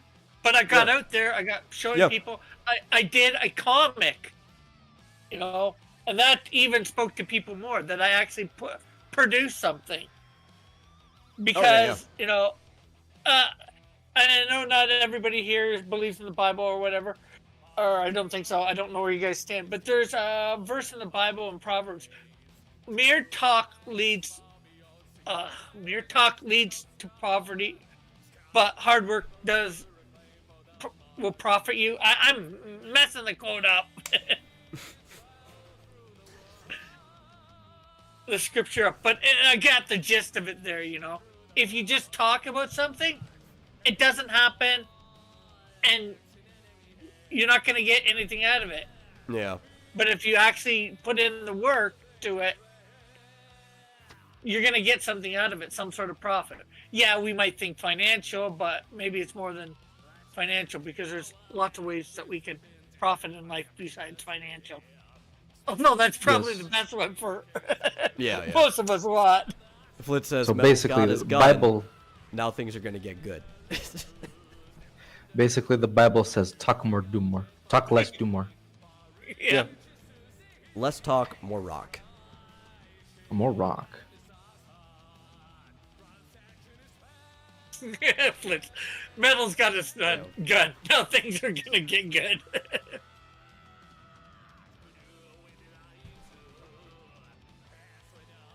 I also have a couple nunchucks over here, I think. Nunchucks. Shucks, that's a terrible weapon. You know what? Yeah. I'm not gonna disagree, but also, you approach somebody who's swinging around heavy pieces of wood really fast and see how you like it. Especially if it hits you. Especially if it hits you right in your elbow, bruh. That'll be your day. Or in the side of the head, or between the legs. Hits you right in the knuckle. Imagine. I'm still remember when the picture I saw from Batwoman, not the show itself, not the show itself. I know I watched it, but the picture I saw where a guy had the flail on both ends, and I laughed because I believe nobody could be that stupid to actually make that weapon. Like, Nope, the I mean- nunchucks aren't here, but I do have a better weapon. Hammer. It's hammer time.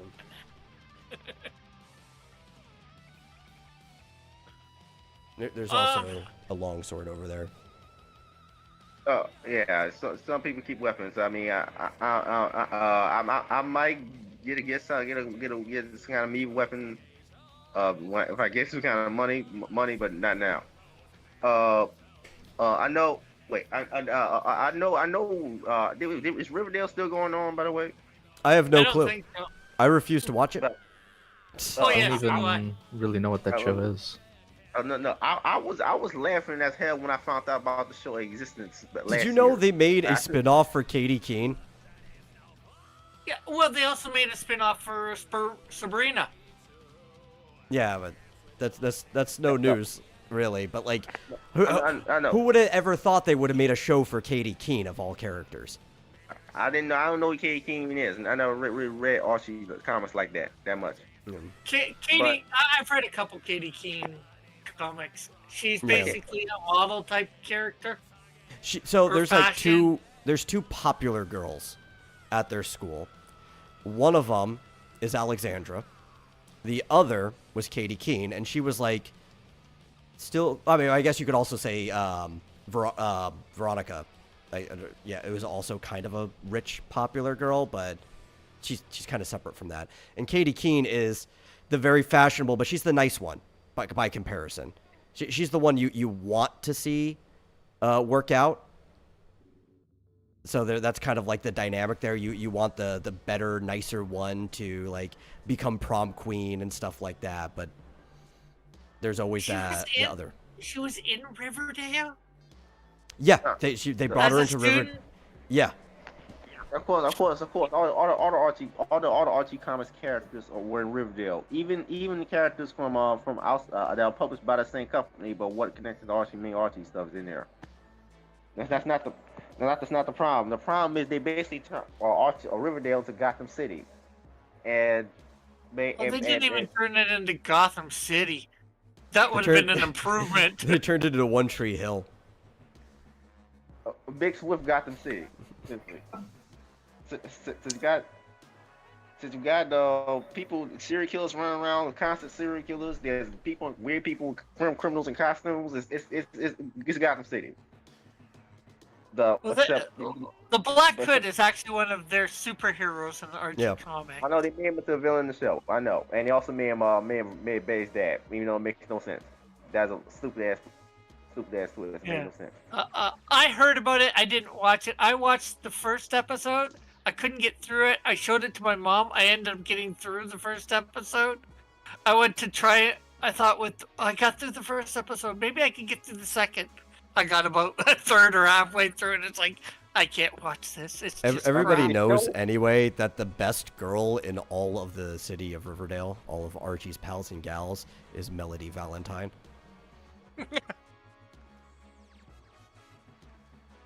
You want to talk about butchering proverbs? That was like her go-to thing.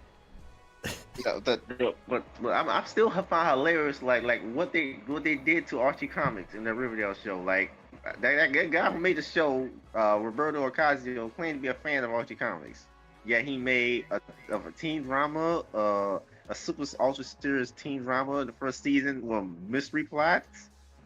Look, everything you need to know about that show can be described in the fact that they immediately tried to promote the show on having Jughead as asexual, and then immediately put him into an actual sexual relationship with one of the girls. Yeah, Betty Cooper. Which makes no sense. Makes no sense because Jughead was never interested in anything in the comics outside food. And comics. He read comics himself too. Food and comics was like Jughead's life. Oh yeah, that's the thing. When they were oh well, Jughead is asexual. It's like, okay, there's no surprise there. Who cares? And then they immediately put him into a relationship that wasn't a asexual, strictly romantic relationship. It was a full-on physical relationship. Which makes no damn sense. And they also had she had sex with his teacher in high school, and they also. Well, what makes no sense is the fact that anybody watched an episode of that show when they found out how, like, edgy it was going to be from the start. I'm like, why would anybody want to watch this? Yeah, I was surprised when it got a second season and then a third. I was like, I'd rather go back and watch like the old like Archie's World cartoons and stuff like that. That seems like a better use of my time. I'd rather watch the old Sabrina Teenage Witch cartoon. Oh, I love it. I love the old Sabrina. I would rather watch the live action Sabrina. Well, so at least that one's actually canon to the comics because they took a break, and then when they came back, they're like, well, everybody watched the show, so let's actually make the events of the show canon to the comic. Yeah. The only thing I didn't like about that, the live action, they didn't I didn't care when they went to college. Well, no, I was going to say the ants. The ants didn't look like the witches in. Yeah. You know. Well, also, I don't think we ever see her other aunts. Well, no, in the comics, there's two basic ants, normally. Well, yeah, there's two that you see, but there were also single issues where you'd meet one of the other ones, because I think she has two other aunts that we never really see, and then there's her dad. Well, I don't even remember her dad being in it. I'm trying to remember in the comics. I don't remember if it was 5 or 6 siblings was the generation before her, but it was mostly just the two aunts, and occasionally the other members would show up like once in a blue moon. There'd be like that one crossover issue where it's like, oh, hey, look, the other aunt's here. Yeah, another aunt, another aunt shows up, which, it's fine, Yeah. But I'm just apparently, saying the ones Hilda and Zelda were the youngest two. Okay. And I'm trying to remember, there's a weird story about how they, like, were put up, like, adopted at a certain point, and they turned their adopted parents into, like, pigs, some type of farm animal. They turned, and then that's what ended up getting them back and being raised by their elder siblings, because they basically didn't have parents, but they were young enough that they still needed to be raised by people. And then after the whole thing with their adopted parents, one of their older siblings ended up raising them. Yeah. Okay. Well, I didn't know that backstory to them, but yeah. So I actually really like Sabrina. I've read a bunch of Sabrina stories in various comics. I think I have one or two, maybe older type ones, but they're just like 4 or 5 short pages. They're nothing. Yeah. Usually with canon or backstory, but they were still good. They were funny, usually. Yeah. I wish they would have stuck more to that, but that to me, the live action with what's her name? I forget what her name is. That played Sabrina, Melissa Joan Hart. Yes. Yeah. That was better than Riverdale. Oh, yeah, but that was actually a genuinely good show that, like, the entire nations liked. It was so popular that, like, you saw Salem the Cat crossing over into like other programs at that time. Yeah. It's just. I love Salem's story. He used to be a warlock warlord with Hilda working underneath him. And her punishment was that she had to take care of him and make sure that he didn't get like worms or anything like that for his entire like 500 years stuck as a cat. But heck, I'm not sure whether you guys heard of this or seen it, but there was a TV movie in the 90s called River to Riverdale and Back Again, which is basically 15 years after, they graduate high school. That was better than Riverdale. Oh, yeah, yeah. That sucked. Yeah, I know. Riverdale's So bad. I'm not like look that up. But Riverdale, I'm just laughing. When I found out about what they did, what the plot was, and that they didn't actually, I was laughing, I'm not supposed to be laughing because it's supposed to be a serious show. Did you know the Mortal Kombat movie is canon to Sabrina the Teenage Witch? Oh yeah. Yeah. The original one or which yes, one? the original Mortal Kombat movie.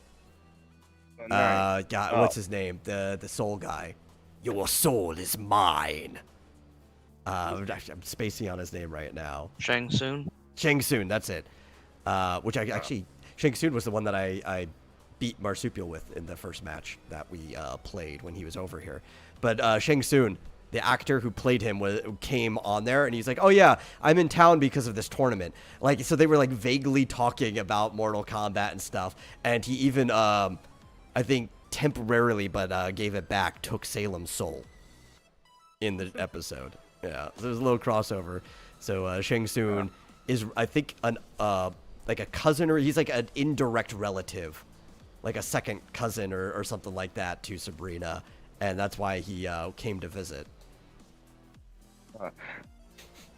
Yeah, I never saw that old show, so Well, the heck, one of the first things that turned me off was, the fact that Mrs. Grundy was a 20-something-year-old thing that had a fling with Archie during the summer. and she's a teacher and he's a student. Well, I mean, did you see how old she used to be? I know she's supposed to be old in the comics. Yeah. I know that. Everybody knows that. And then of course, I think because you didn't lead the next with thing that turned me off. Rick, you didn't lead when you told me about, because you were the one that told me about the fling. You didn't lead with the fact that they aged her down. So you just said that he had a fling with Mrs. Grundy, and I just had like a visceral reaction to that, like, oh. And then they had what happened at the end of the first season. Archie's dad gets killed by a mugger, and then the second season try to retcon it to be the serial killer, even though it made no damn sense. No damn sense. Or why was he bothering the cashier before then? Like, if he was trying to kill Archie's dad, well, straight up, he would have shot him. Wouldn't even actually ask for his wallet. So, like a 9-year-old can figure this out. To figure it out, that just doesn't make any sense. And then the next thing that turned me off was, of course, Betty Cooper's parents. Yeah. Or more her mom. And then Archie's dad.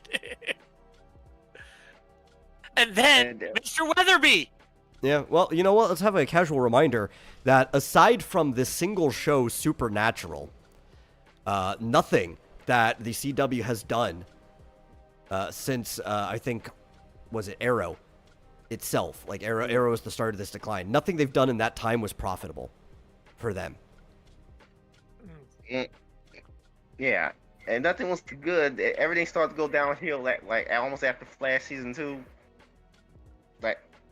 Like everything started to go downhill, massively. We got shows like Riverdale and nonstop Batman, DC comic shows that always do the same thing. They're all terrible. Like Batwoman, it's all the same. They keep doing the same thing. I mean, if we think about it from a marketing perspective, though, even though there were some enjoyable parts to the first couple seasons of Flash, even that was horrible because it still didn't make them a profit during that time. Mm-hmm. Not enough people were watching it. I know. So is the new Listen. thing now making cringe edgelord shows out of beloved children's properties? I guess. I know they made a horror movie or whatever out of Winnie the Pooh, and a bunch of people are doing cringy things out of properties kids like. So I guess that's what they're doing. Winnie the Pooh is a public domain now, so everybody got to deconstruct it now as soon as it gets to a public domain. No, it's the fact that nobody's serious. It's like that postmodern lens. It's everyone has to be cynical about everything. They can't be sincere. So like Winnie the Pooh, like there's another Winnie the Pooh deconstruction coming out. This one's gonna be Christopher Robin was a drug addict, and all Winnie the Pooh friends are just his imaginary friends. That's not just actually a movie coming out. Well, I mean, if you remove the drug part, the rest of that's technically true, since they were basically just stories based around the stuffed animals that he had. Well, no. They actually make him a drug addict, the what do you call it place? The forest is actually is backyard all of a sudden.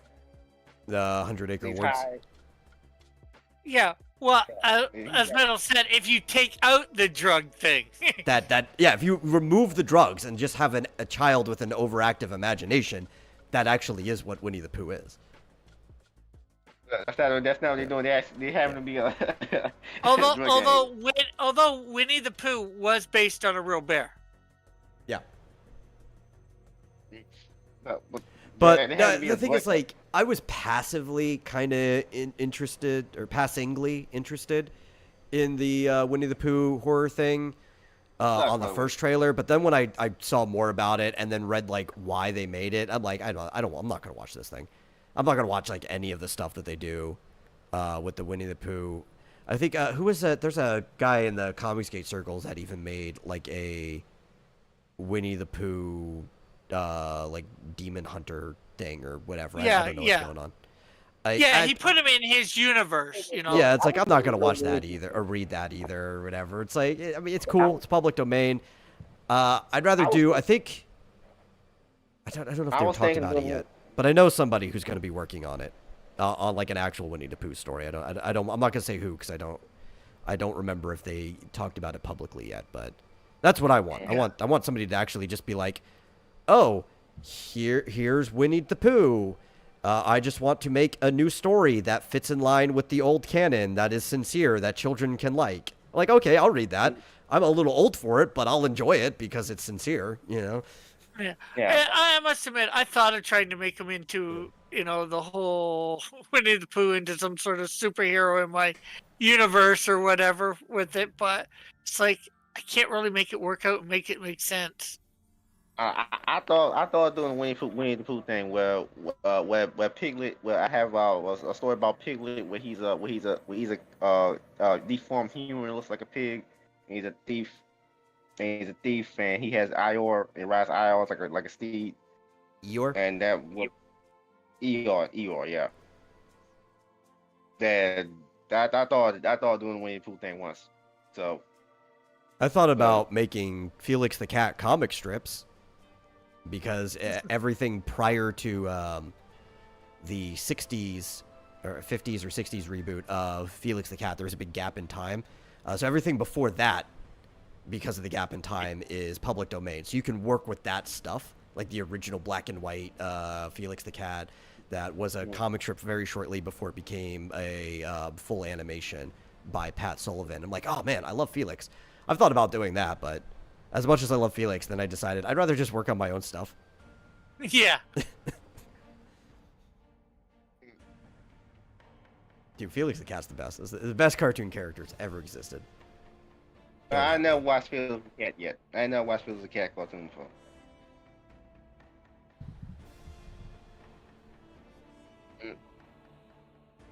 So I never watched that, but you can watch all of the old ones that used to be in theaters, because that's how you used to watch old cartoons. You had to go to a movie theater back in that time.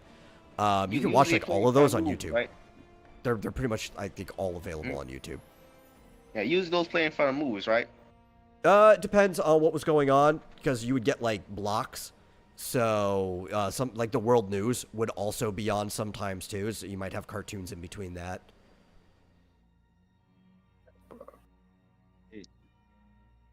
They made fun of that in Who Framed Roger Rabbit, where he was like, after a cartoon, and he's like, "Oh, hopefully it's another cartoon." Ah, it's the news again. But then again,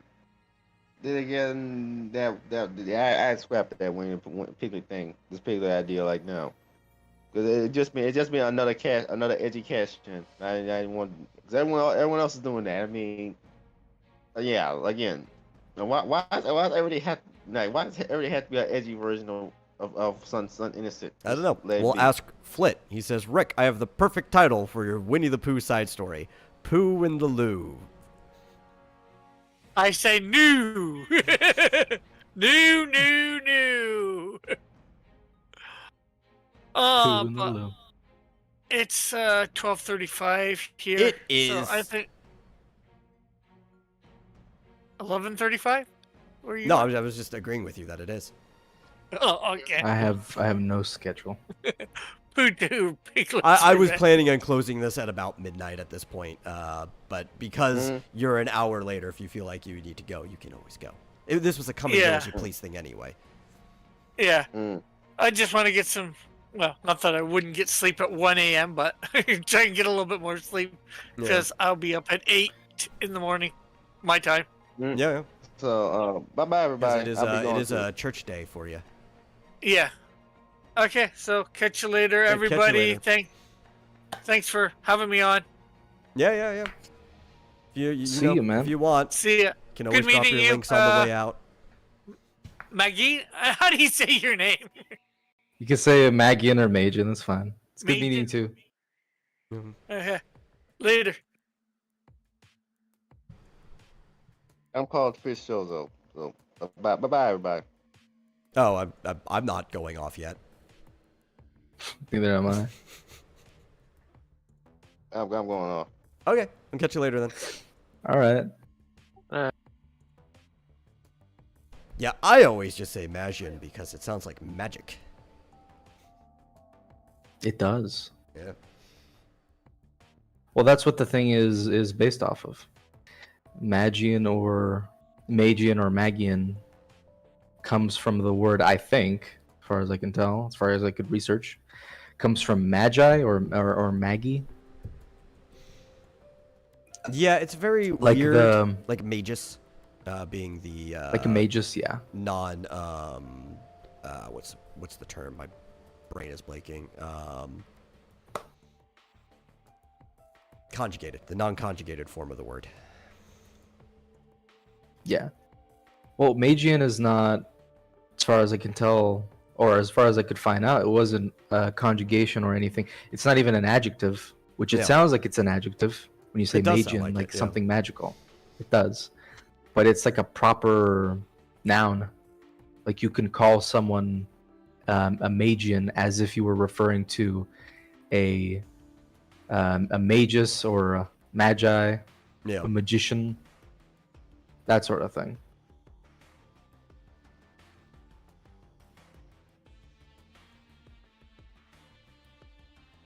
And I guess it just stuck with the name because I did change my name like a million times before I was happy.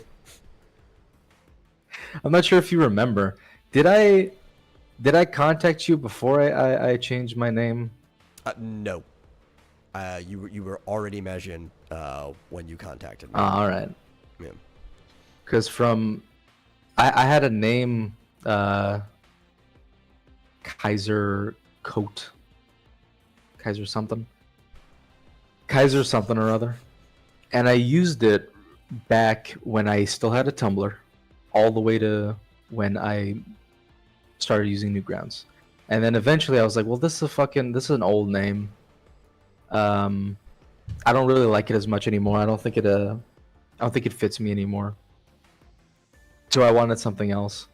And I have been gaslighting people into believing that my name has always been Magian Fellow, so I can change it to Magian Fellow whenever I feel like it, but I think I'm just going to keep it Lord Magian, because I switched it to Lord Magian because I wanted it to just be Magian, but it was already taken. For some reason, Newgrounds has already taken it.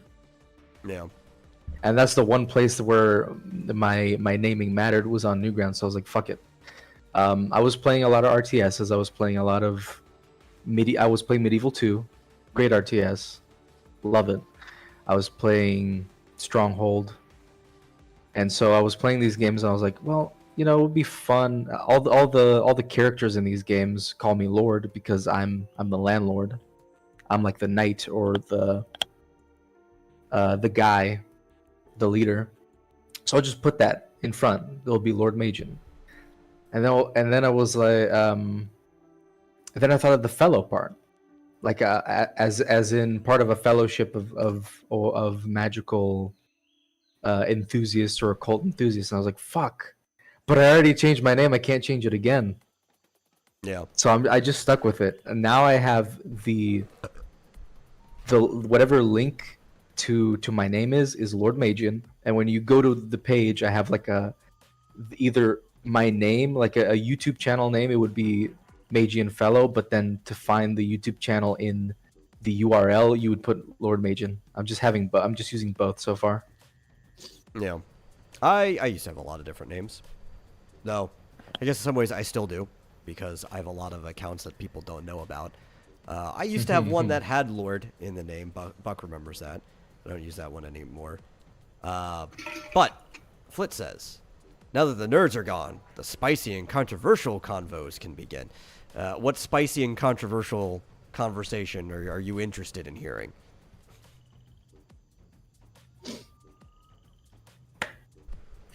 Oh boy, let's go. Yeah.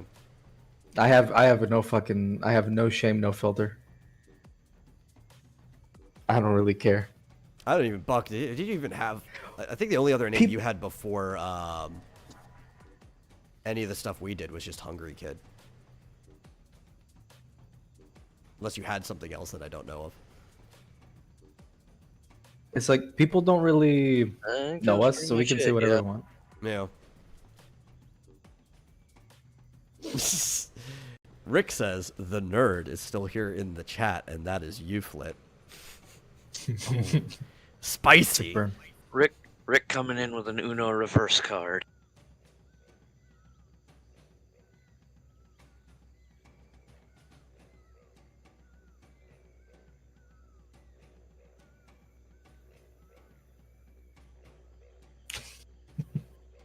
Got the squad behind me.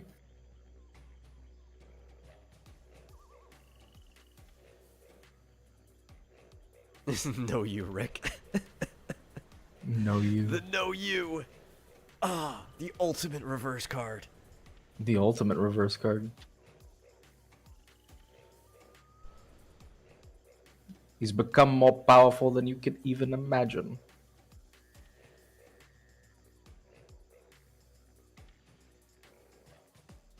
Get in there. See, the problem is, these graphics are a little too good for me.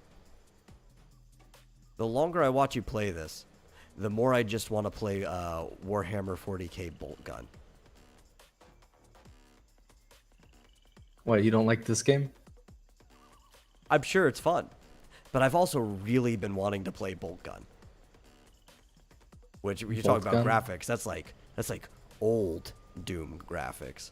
Well, it's not downloaded, but I have Warhammer, the original Dawn of War, all of the Dawn of War games, and Dawn of War 2. Those are good.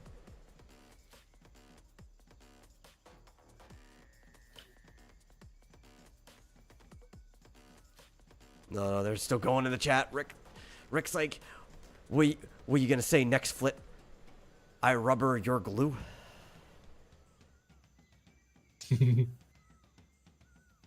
Got a Clash of Titans in the Just chat. saying no you. Can't go wrong with that. I'm a rubber, you're glue. No you. It still rhymes. It works. It does. And it No you is the doesn't ultimate. really change much either. No you is the ultimate. Somebody like writes this huge sonnet soliloquy insult towards you, right? And all you reply is, "No, you." No, you.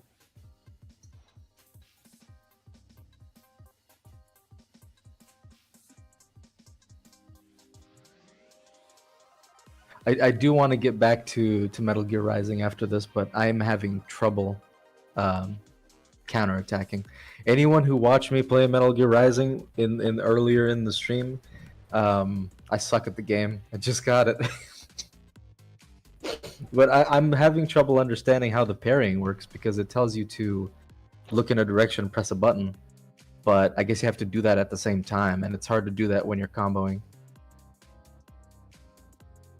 See, all I thought of with the no you was like, you can't respond to everything with no you. It's childish. No you. Surprise Pikachu face.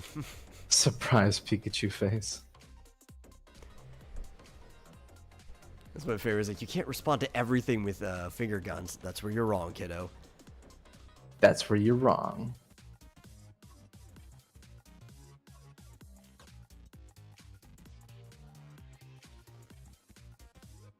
Yeah, I don't. It's been a long time since I played Rising.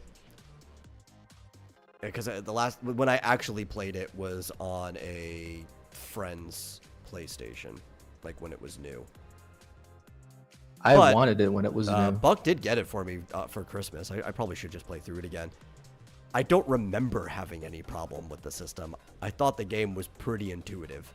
But I was also mostly just fixed on how good of a villain the game had. Because Armstrong is definitely top tier villains in video game history. Top tier list of. Why don't we make a tier list live? Live? A live tier list. There'll be some other time. Ain't nobody got time for that. No, I was gonna make it because we were talking about. At some moment before we were talking about weapons, and I was gonna bring up the tier list of self-defense weapons. I was gonna bring it up, but I forgot. Oh, I mean, clearly the best weapon for self-defense is a flashlight. Yes. I just Definitely. still love, like, Armstrong is a freaking hoot and a half. It's like, Yeah. starts beating the shit out of a cyber ninja, and his excuse is, played college ball, you know.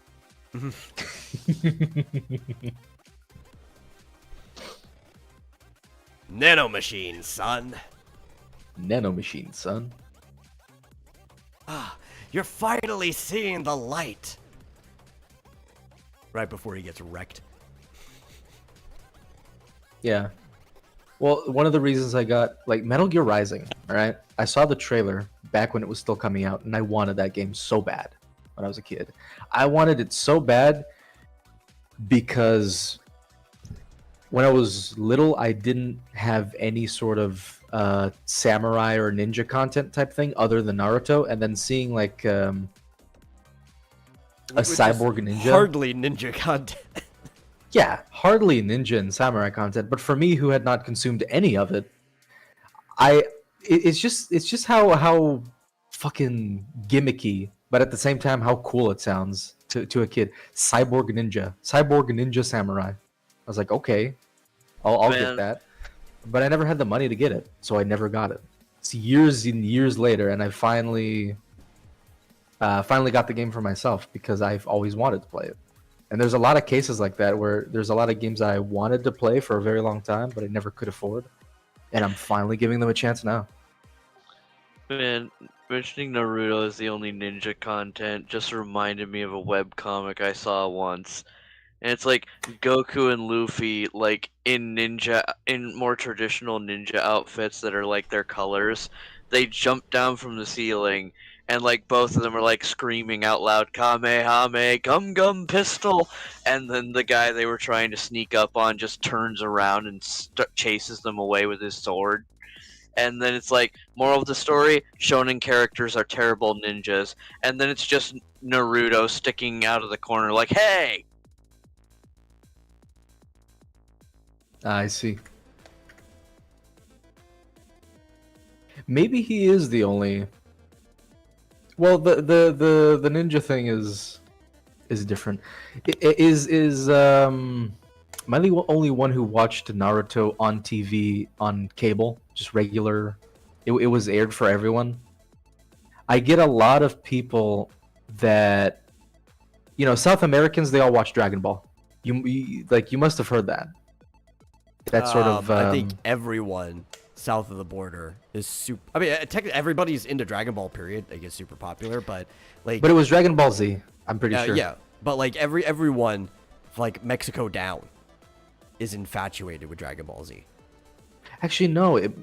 I don't remember if it was Dragon Ball Z or Dragon Ball regular. There was Dragon Ball GT, which was very popular in Brazil and Portugal. Yeah. Because it got their own dubs. It was just whatever Dragon Ball was able to be dubbed to Portuguese was popular in Brazil. Whatever was possible to be dubbed in Spanish was popular all over South America, and it aired on cable, regular fucking the type of channels for kids or channels for news that had like, a what's section. Naruto? I know Naruto, but I don't know Naruto. Yeah. Yeah. Whatever channel had a section for animated series or for a series in general, a lot of news channels also had it. I think that in the US, Fox does that as well, where they have news and then they have a section for whatever other shows they want to run. And then we have that in cable TV here. So we had Dragon Ball, we had Naruto. For a period, we had Naruto because the show was too bloody to be on TV, and then it had to be removed. And we had Super Shock. It's not even that bloody of a show. It's not. And we're talking about Naruto Classic was too bloody, by the way. Yeah, no, that stuff was on Cartoon Network here during the Toonami block. And I remember watching it on Cartoon Network. And I was very disappointed when I was back in Brazil. I tried to find it and I couldn't watch Naruto anymore. They removed it. Because it was too, I don't know, violent, too bloody. People were trying to do the moves from maybe, if it was Naruto Classic, maybe people were trying to do the moves and someone did the 1,000 Years of Pain move on someone, on some kid. Imagine kids are stupid. They do whatever they try to replicate assault, stuff. Man. Yes. Some kid tried to do that move on someone and then told them where they learned it. That Told them where they happened learned here, it. too. It just gets removed. It didn't get removed, but people definitely tried that here. People stopped. No, the show got removed from, or it stopped airing. No, I'm talking about here it didn't, but people still did that. Yeah. I like how I said 1,000 Years of Pain and I did the thing with my hands. I did the steeple. The steeple. As I was talking, that's just I didn't do that with anyone, but I knew the move. I think I knew a kid. I think I knew a kid who did that to someone. My brothers, but it was just funny. I wasn't. I think I was into Naruto a lot. I think I was into it a lot. But in terms of anime, right? 2 anime before Dragon Ball and before Naruto. Back in the old days, there was Inuyasha that also aired in South America. No, I like Inuyasha, but it's also Rumiko Takahashi is probably my favorite comic creator. And I wanted to go back and watch Inuyasha as well, but I have not yet gotten to that. Yeah, that was they like handled a solid the end shows. of the series like really bad. I mean, they do it epically, kind of, because they did it in like film form, but it drags on so much before the films in a way that like even the manga didn't. Naraku! We're back to Metal Gear Rising, but not really because I forgot to connect the controller. Hold on. And the same person that flopped the ending of Inuyasha was the guy who was in charge of making Yashahime. So I've heard decent things. I still haven't watched it, and I should. But the fact that Takahashi was not involved in like anything but character design and some loose notes, and it was just the guy who adapted Inuyasha was the one who is directing and writing the show. And I don't really have a lot of hope in Yashahime.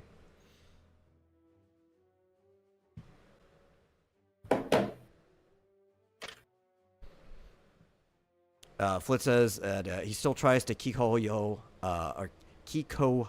random people on the street. Nice. Do you do it enough times that you pass out and nearly die from exhaustion? That's the real question. Only the real ones pass out from exhaustion.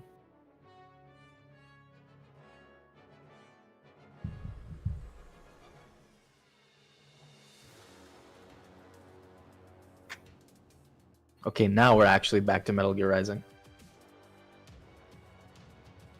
Now we're almost done with the show. Aw.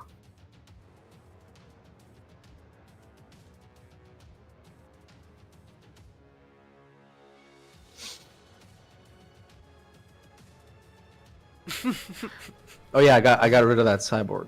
Yeah, he says, I nearly die, but mostly from embarrassment when it doesn't work. Understandable. Understandable.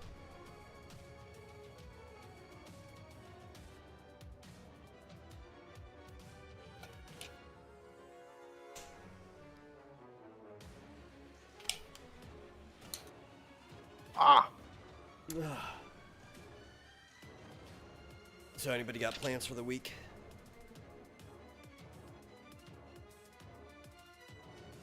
What? I was asking if anybody had plans for the week, aside from the fact that, you know, my plans are I'm still packing, still dealing with the in memoriam stuff, and also I still Well, have a normal show, I did but- my finals, and finals. yeah, I did my finals. Probably gonna work on that Newgrounds Festival thing, and also, what else was I gonna do? Planning on doing the first episode of my project, but I still haven't decided on the story. Once again, lots of stories that I would like to tell in the universe, but What you do? Is, haven't decided on one. You got these nice little thing right here.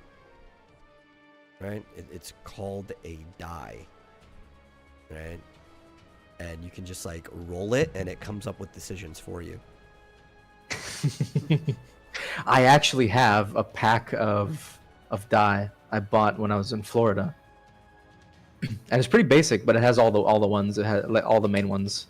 It has the 20-sided one, has the 10-sided one, 12-sided one.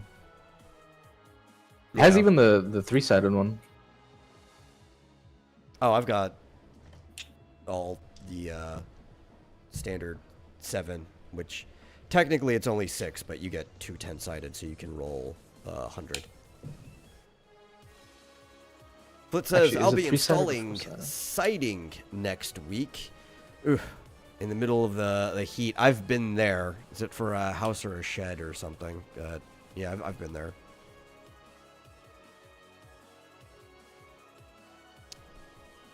I wish I was installing siding, because when I do it, it means I'm making money.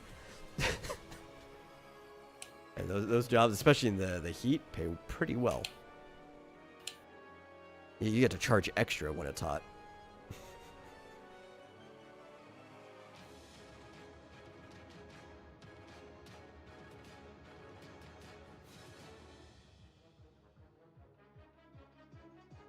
House siding? Yeah.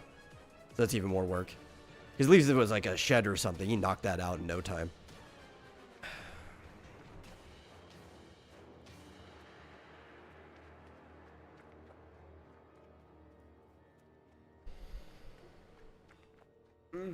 Well, Godspeed with that.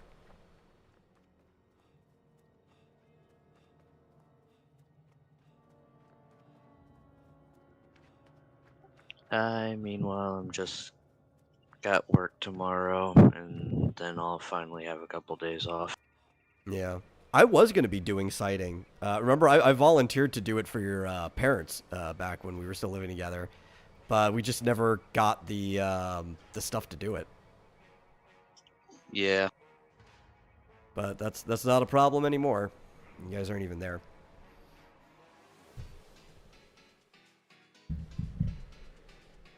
Well, it's midnight here. Means it's time to end the show. Thank you, everyone who watched. I don't know if anybody else around. It looks like it could be, but I know the Flit was watching, so thank you. Has this been the longest episode we've done? So you've done? Well, I don't count this as an actual episode. I think maybe the New Year's might have been longer for just like bullshit content. I don't remember. Let's see. What's the time on this? 4 hours. I think it's about the same length as the New Year's. No, the longest stuff we ever did was when we were doing tabletop stuff. Because I think we had like a couple 6-hour episodes of that. Longest thing I've ever done on stream is I did I think a 14-hour run of Borderlands the pre-sequel when it came out, where I only took breaks to piss. But yeah, thank you all for watching. If you enjoy the show, please share it out with somebody else. We'll be back to normal schedule, I think, this week, though I don't know how long normal schedule is going to last until moving. And then we'll be on hiatus until internet is set up there. And if you really enjoy the show, I would normally say give a donation to streamlabs.com. That is Vomitorium Live. But right now we're going through stuff, so you can always just give a donation to the GoFundMe that is on the stream right now or in the description. And we'll see you guys later.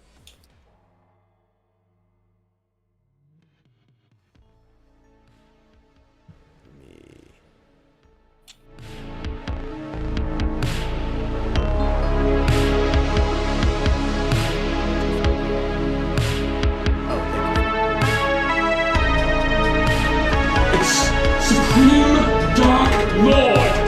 Get it right if you're gonna die by me, let alone my name!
My visit to your planet will be such a thrill. Prepare yourself for your eternal chill.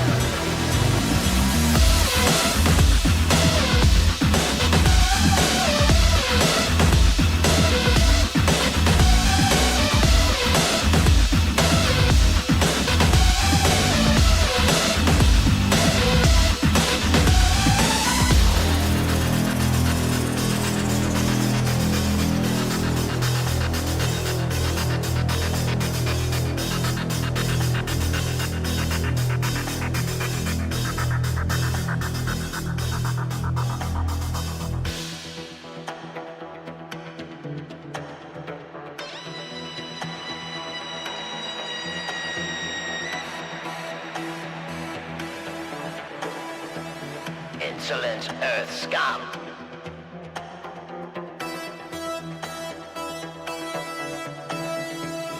Insolent Earth scum. You dare to defy the rule of Mizar. Now your actions have taken you too far. Clock is ticking, what were you thinking? Taking on the greatest power ever, now let it sink in. Your plan is ending, get to surrendering. No choice but enough to doom impending. Or reveling the screams amid the rolling thunder. As your earth becomes torn asunder.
Time.